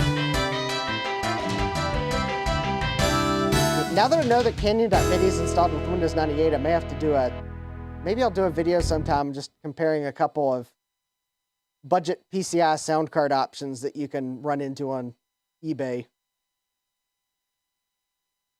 So, I mean, you can still find these Yamaha YMF-7... Actually, I think this was the 744 sound card. The first 4 meaning 4-channel, I think. Or maybe it is a 724. The printing on the chip is very tiny. I can't exactly read it from this vantage point. But, Yamaha sound card... Yes, I could stream radio if I connect it to the internet. Maybe I'll have to set my router up or set this up in a way where I limit what can potentially connect back to it. Then maybe that would be pretty cool, stream radio. But anyways, I have I've got a couple of Sound Blaster cards that are PCI. Maybe I'll do a video comparing some of those, because one of them's the one that Chris suggested, and one of them's the one that Jeremy suggested. Might have to do a showdown. Not going to do it tonight, though. I do want to take a quick peek at my video card for the 386. Anyways, there we go. I think I have a Windows 98 install on this PC that is happy. And I guess I will take a quick peek because I wasn't exactly sure which... Oh, NVIDIA display... Oh, that's not what I want. Let me go to the device manager. Just double check I had the right video card in mind. Because it was a couple weeks ago when I ordered it. Yep, the NVIDIA GeForce4 MX-744 with 8X AGP. But it's a card, though, that'll work in a 4X, because I think this motherboard has like a 2 or a 4X AGP. But the 440, the MX440 is backwards compatible. It's luckily in that era where universal cards were available that could work at either voltage, and this is one of those cards. So I think I could definitely recommend one of these cards for Windows 98. I paid $10 plus shipping for it. So you can get these pretty cheap, and for a system like this, that's probably going to give decent video performance. Yeah, it's not a Voodoo, but then again, this card might actually be faster than the Voodoos.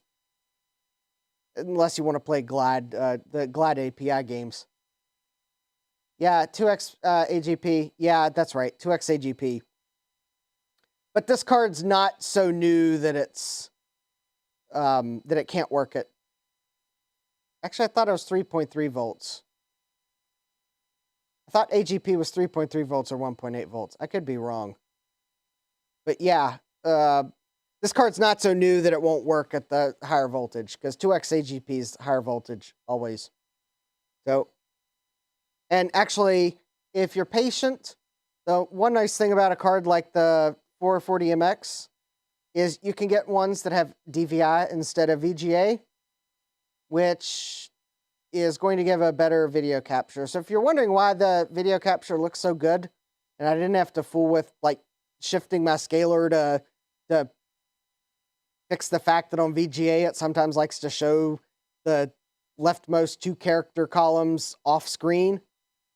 It's because I actually bought one of these cards that has a DVI port and S-Video instead of VGA and S-Video. So I would recommend, especially if you're going to plug it into modern monitors, you want a better picture, just wait till you find one of the DVI ones. And I think about $10 for one of these cards is probably fair, especially if it's been tested and working. Actually, you know, now that I think about it, I think this card was $10 with free shipping. So, yeah, totally worth it. The seller shipped it first class. So, I may have ordered a couple other things with it, but $10 in free shipping, tested card. Deal in my book, especially with DVI out. Maybe it was $12. I don't know. $12 in free shipping, $10, and I paid a couple dollars shipping. Pretty much about the same thing. So I think I'm happy with where the Pentium II is now. I'm obviously going to... I got a couple fans I'll hook up. One of them's on the side panel, but I think I'm going to go ahead and just shut this down and...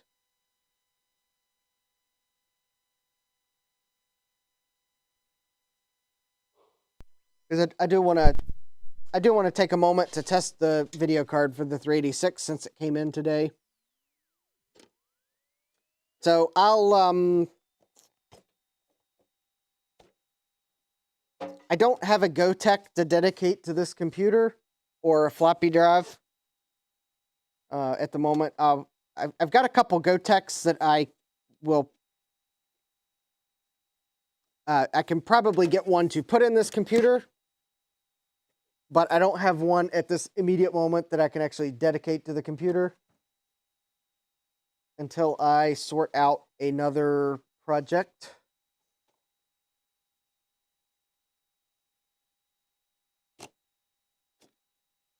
To do that, I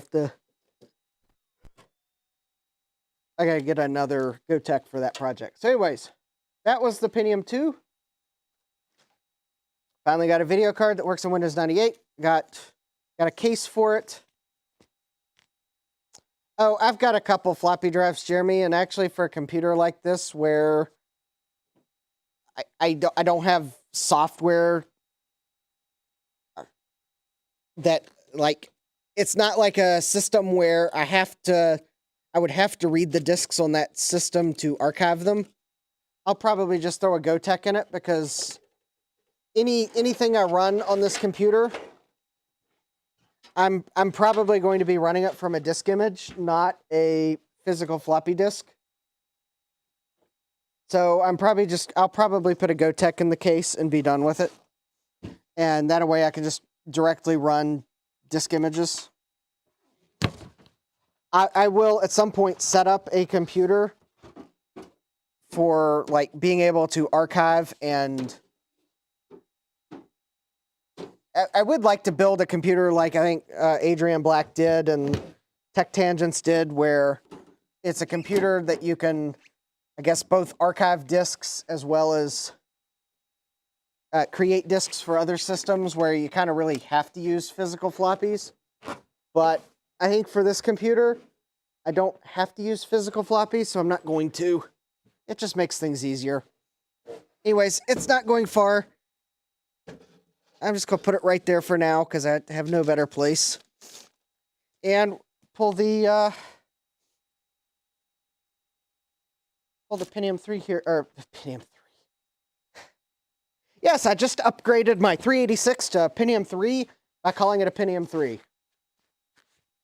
Right here on Computerized Start Live at 11:30 p.m. because I'm getting tired. There. Well, the one easy trick to upgrading your 386 to a Pentium 3. Definitely clickbait. Yeah, call it a Pentium 3.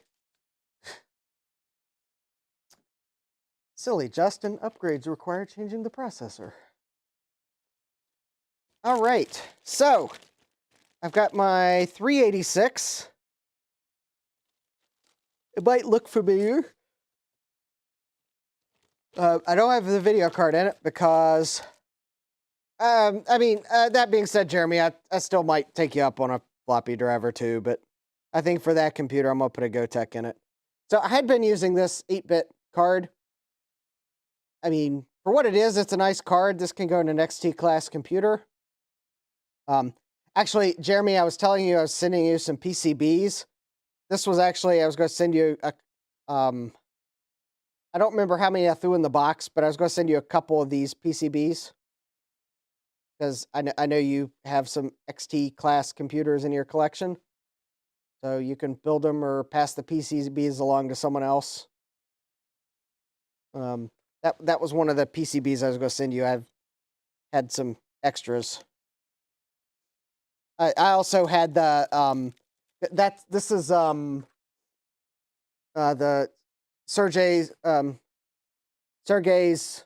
ISA Super VGA. I also had a couple of his sound card PCBs I was going to throw in the box too. Oh. Okay. Cool, Jeremy. I will not complain that it has a 1 gigahertz now. Cool. Yeah. Yeah, keep the processor you need to keep. 1 gigahertz will definitely be a nice Pentium 3. I will not complain.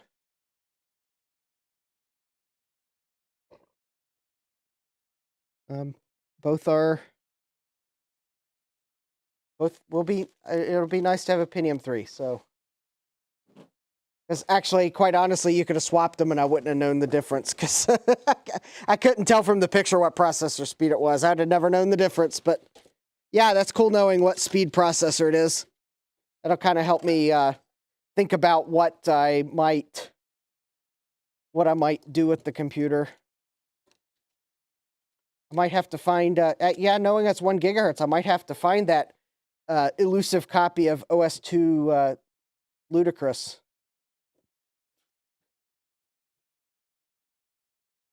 Ha ha ha ha ha.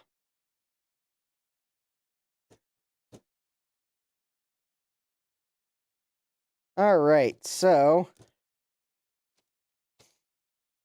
basically just plugging in power. I've got this 16-bit card that actually seems to work decently.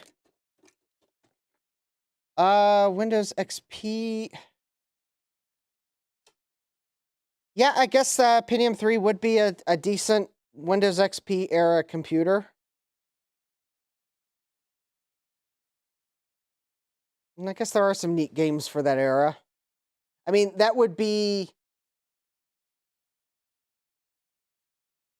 I mean, when I was in college, the computer I had at college was actually one I'd built.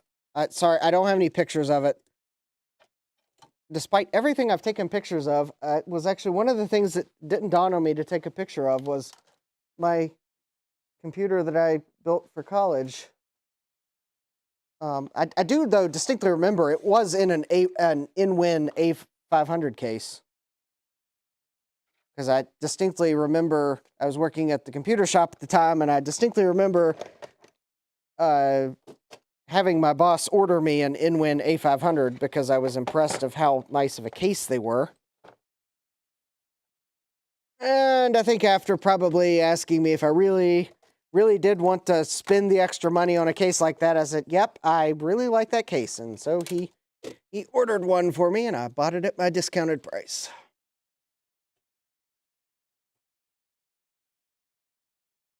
Yeah. But anyways, yeah, the computer I built for college would have been, it was actually an AMD Athlon. So it would have been the socket for, what, 423. So, yep, I had a system that would have been competing with the Pentium II. It was, I don't remember exactly what the clock speed was, but it was 1.4 gigahertz seems to stick out in my mind. So a little faster than, well, little faster clock speed than that Pentium III, but I think the Pentium IIIs were a bit more efficient than the Athlons. So really probably would have been close performers. So, all right. And does this video card work? Oh, 462, yeah, okay. Brain tired, numbers mix up. Yep, socket 462, yes. That was AMD. Oh. It does usually help to press the button on the scaler. There we go. And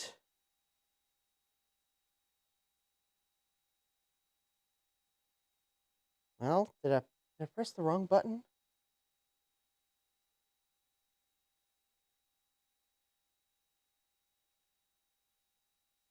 Interesting.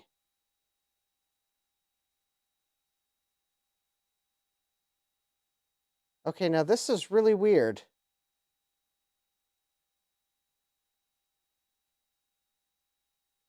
So I know Windows is, or I think this is Windows 95. I know it's booting.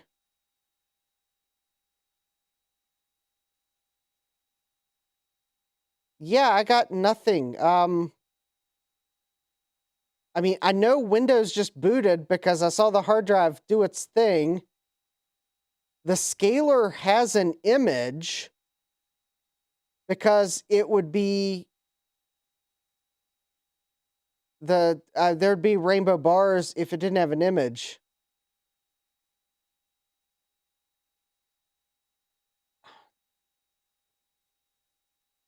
Double check. So let me hit the other input. Maybe I plugged in the wrong cable. No. Because that should be my oscilloscope. Hold on. I guess. Okay, let me rule something out. Let me actually turn on my oscilloscope to make sure that I don't have two VGA cables floating on my desk. Okay. Also double check that I haven't done something silly on my scaler. Okay. There we go. This is the oscilloscope.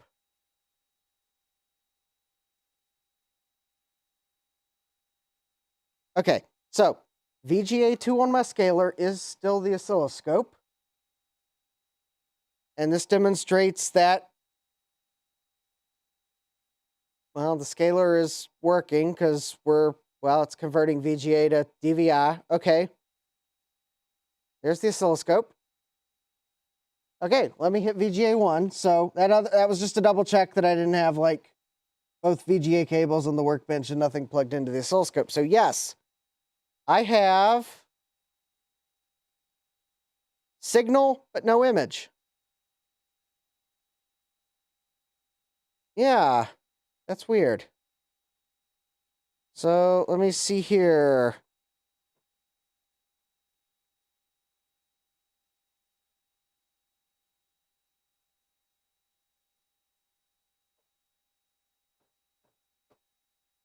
Let me see if I can shut Windows down. Blind. Okay, I think I at least did remember how to shut Windows down blind, because... All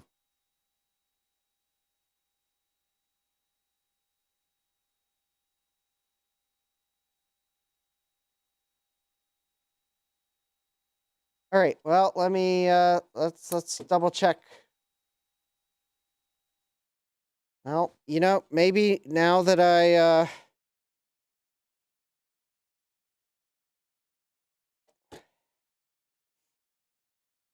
let me look at the card here. Okay, I mean, it doesn't look like the ROM chip has been removed. I don't see any damage that occurred in shipping.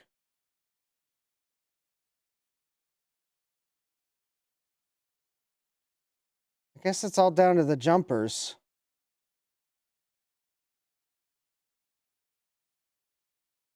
Can I try to run both VGA cards simultaneously? I don't think so.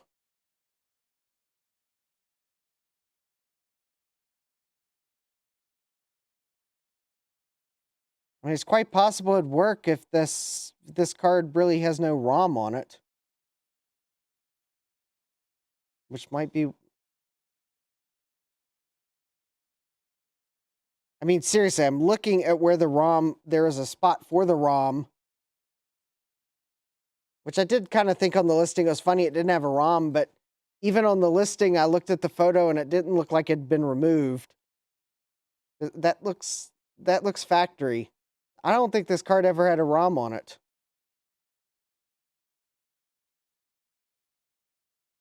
It's not going to work in DOS without a ROM. I figured the video chip had a built-in ROM. I'm looking for, like... Yeah, I think maybe this might be the first defective item I've gotten from that seller. Because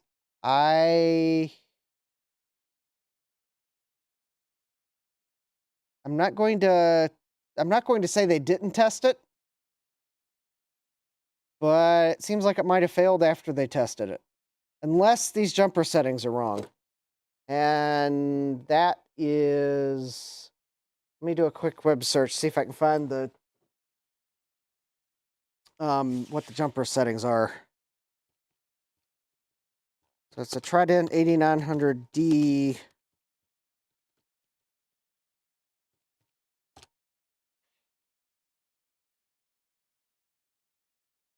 I think pretty much all the Trident cards had the same basic jumpers, so hopefully the generic jumper settings will help. Although, maybe not.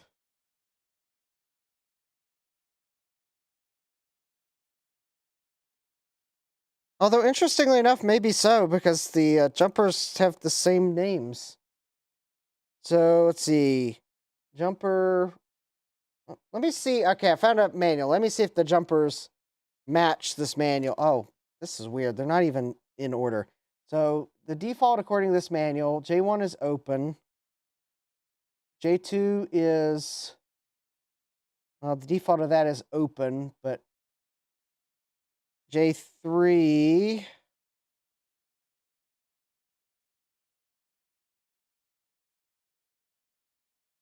is the memory size jumper. 2178.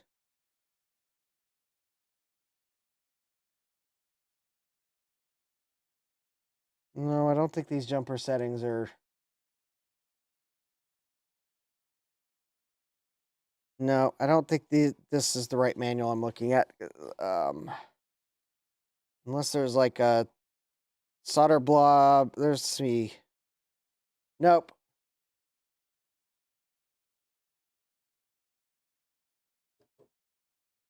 All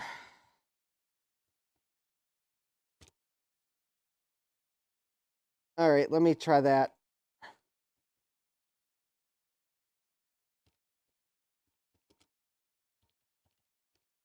Jeremy said to go to statson.org. And I am getting no... it doesn't look like they have anything on the 8900D video card. Or at least it's not coming up when I do their... search their website.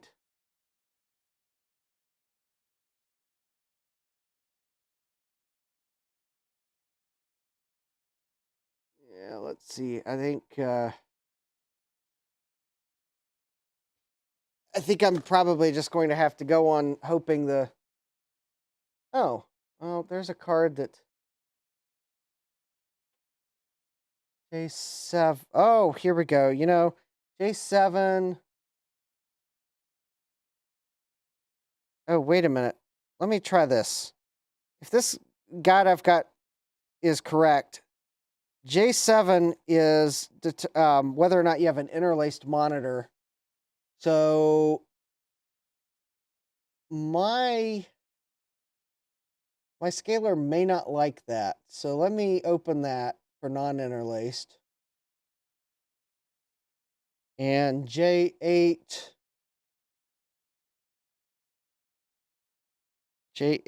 let's see, that has to do with the 816-bit BIOS interface. J9. Okay, that should be fine if this is correct. J10 is shorted. That's 16-bit slot. J9 all open 16-bit. Okay. J8 is auto detect, which I don't know if I want that open or short.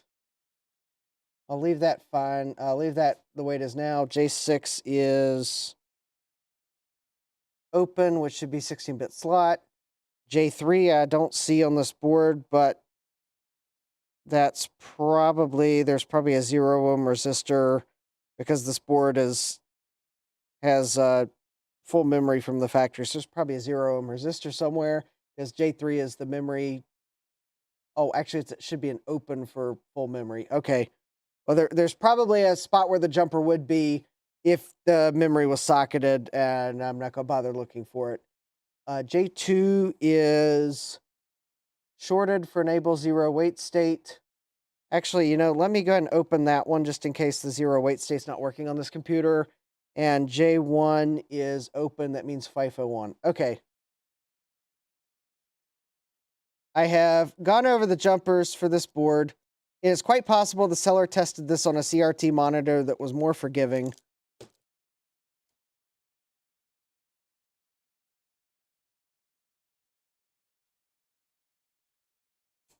I'm kind of half expecting that's not going to have worked. And I just heard the memory test on the computer. And there is no video signal. I mean, there's no image. There's a video signal. The scaler is locked onto something, but there is no image.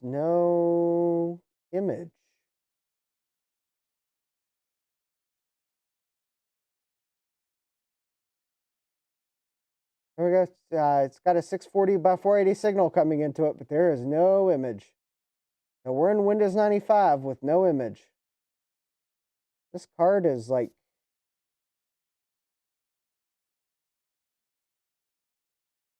not working.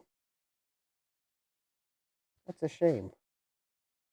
Well, I guess to Jeremy's point, I could see what happens if I put both cards in it.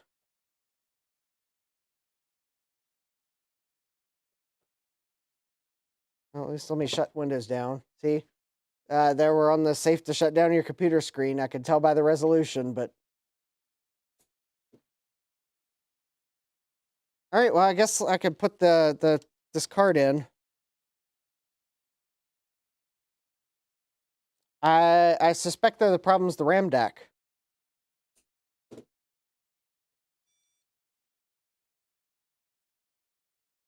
As I suspected. Computer no like 2 ISA video cards.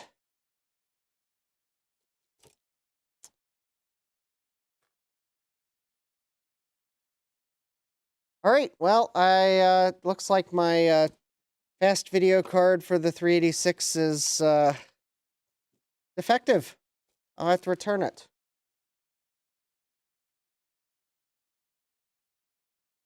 Or actually, in all reality, I'll go put it in the Emerson 386, but I'm not going to bring that computer downstairs. I will double check it in the Emerson 386 just to make sure it's not some weird issue with this particular motherboard and not like some broader issue, because I guess it is possible that there's something about this card that it doesn't like this motherboard. I don't see any. I mean, the solder joints look fine. It seems like the card has an image, or it had a signal but no image. I don't have any VGA. Oh, well, okay, I'll take that back. I do. Well, I have a NEC multi-sync VGA LCD monitor.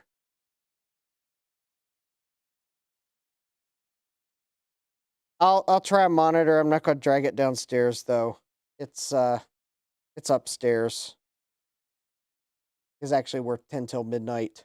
Okay, I will try a monitor. Although the thing is though, if this card doesn't work with my scaler, that is kind of a demerit point. Because if I can't connect it to my scaler and capture the video, it's going to be difficult to make videos from the computer with this card in it. Oh, well, Jeremy, I can tell you exactly what the 386 does if you don't have a video card in. It will do this. The same thing it did when I had 2 video cards in. And it will not boot. Well, yeah, I know, Adam, that is better than a monitor's better than a scaler for testing. But this is the first time where I've had trouble with my scaler just not giving me where the scaler's potentially not giving me an image. Because it honestly, from what the scaler was telling me, it looked like it had sync with the video card, but I had nothing. Also, if anyone's wondering, the RAM, I mean, not that it's necessarily means that it's 100% guaranteed working, but it's Motorola RAM, so this is not an immediate throw it away moment. Anyways, yeah. My suspicion would be this RAM DAC. Something's wrong with the RAM DAC not getting data from the RAM. I mean, interestingly enough, it looks the video card looks fine. I'm just weirded out by the fact there's no ROM on it, but I think the computer is seeing something because I think the ROM's in the GPU chip. So yeah, I will try a monitor. I'm just not gonna drag the multi-sync monitor down here. And my Dell, I've got a Dell LCD panel over there, but it's kind of wedged. Is there any sync without luminescence? Yeah, that's kind of actually, honestly, that is what I'm seeing. Let me see. Let me take one last look at this card, see if it looks like anything got knocked off the card in shipping. I mean, kind of find it odd that there's 3 pairs of what are probably capacitors missing there. But, I mean, there's not even been any solder applied to those pads. Oh, I don't see anything that... I don't see any solder pads that look like something's been knocked off of them.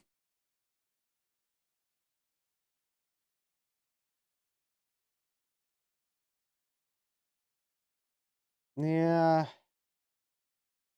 All right. Well, before I return the card, because I'm obviously not going to create a return for this card tonight.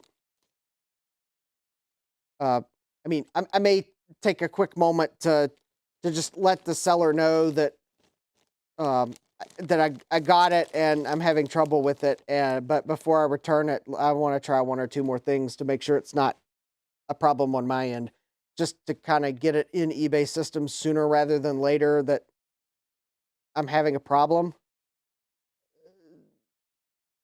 Just in case, since at least since I know now that I'm having a problem. But yeah, I will try it on.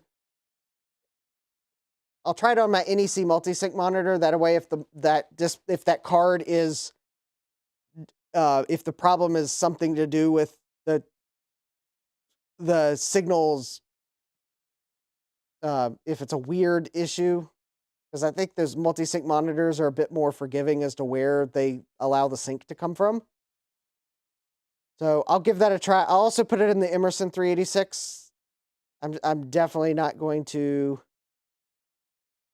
definitely not going to drag. I'm not going to drag that downstairs. I'm more than glad I'll unbutton the case and swap cards and see if that card gives any image in that computer. Although, quite honestly, I'm not expecting that would work any differently than this motherboard. But I'll give it a try in case there's some weird issue with this BIOS and that card. And I don't know why that would cause you to get a sync, but no, sync, but no luminescence. That's really weird. So, although I guess one thing I could do,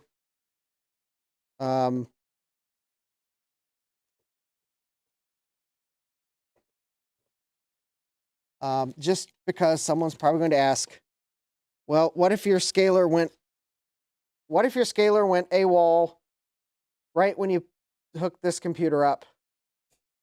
All right, so I just put the 8-bit ISA card in the same slot of the 386 motherboard, and there we go. So my scaler hasn't gone AWOL. I haven't changed any settings on the scaler, and it's happy with this card. So, and just to show you that, yep, Windows 95 boots. Haven't done anything to the install. Anyways, there.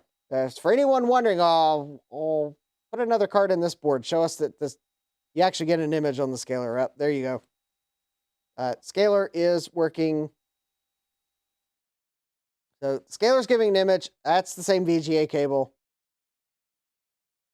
Don't know what the problem is with that ISA card, but I will try a real monitor. It's upstairs. And well, I mean, honestly, I'll probably bring it downstairs at some point. Just have down here. I got a little monitor arm to my left. I may mount that monitor to that arm, just because at the moment I have a TV on that arm, but I hardly ever watch TV on that monitor, because if I'm live streaming, I'm obviously not watching TV.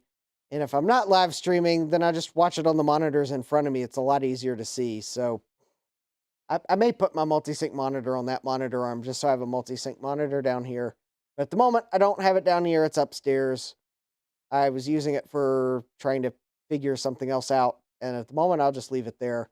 But yeah, I'll try that new card with the multi-sync monitor. I'll try that new card in a different computer. But I do see that, yes, there's nothing wrong with my Windows 95 install. Knock on my metal workbench.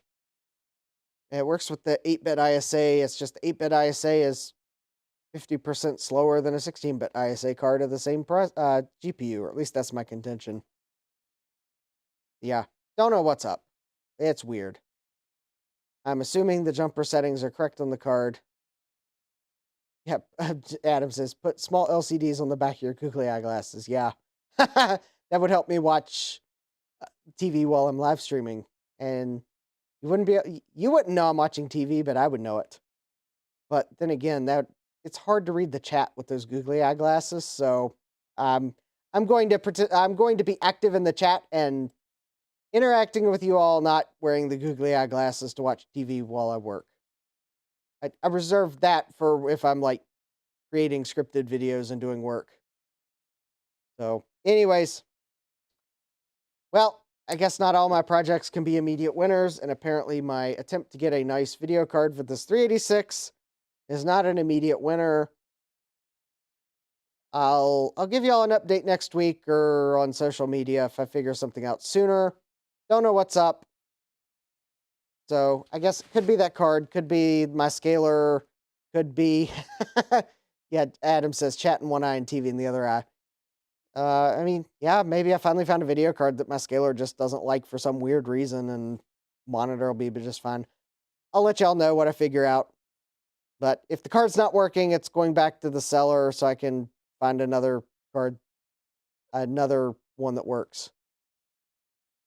I may just break down and get the one I saw on Facebook Marketplace. Anyways, glad y'all could join me. Glad I got at least one computer in a case now and on its way to becoming a computer that looks neat. I do have a couple more things I'd like to do to it, although a lot of them are just cosmetic things, but still. One of which is maybe see if I can get the dent out of the side of the case. So, yeah, it's okay, Adam. I think people have been in and out, so it's okay that you were in and out. But yeah, had some fun while I put a Pentium II together. And, well, I think with that, it is right after midnight. I've got to go to work in the morning. I have certainly had fun being able to just live stream for 4 hours and not have to worry about what else was going on at the same time. So anyways, I am going to, I think I've pretty much decided, at least for the time being, I'm going to stream every Thursday starting at 8 p.m. And so come when you're able. I had people at the beginning of the stream, I had people join at the middle of the stream, and I had people join at the end of the stream. So I think starting at 8 p.m. is a winner all around. So, yep, join when you're able, watch as much as you can, and if you do want to join another stream that happens to now fall within the middle of my stream, well, come back once you're done. But I think I'm just going to start streaming every Thursday at 8 p.m., because there's at least one good thing about that is if I stream every Thursday at 8 p.m., then I can't get my weeks mixed up. I just schedule the next stream for the next week. Same bat time, same bat channel. How's that? How's that for a retro reference? Anyways, I think it is time to call this stream to an end. Glad everyone could join me. Glad we had some fun. Glad I got at least a computer working. And next week, I believe I will be working on a Mac for at least part of the stream, because I should have my order from Console 5 tomorrow, which means I'll have the parts for working on that Mac right there. And that's all the spoiler I'm going to give for now. Unless, of course, you remember what I said there during one of Dave's streams, then you'll know which Mac that is. But I'm going to work on that. So until then, have a great rest of your evening. Take care, and we'll see you next time. Whoops. And it would help if I actually click the right thing, like now. Computerized Start is brought to you by my awesome patrons on Patreon, and by your tips and memberships on Ko-fi. These and other channel supporters make my live streams possible. You too can become a channel supporter with tiers starting at just $1. Don't forget to smash that like button. And if you've liked what you've seen, subscribe and turn on notifications so that you don't miss the next video or live stream. And as always, thank you for all your support. I hope to see you next time. And until then, take care.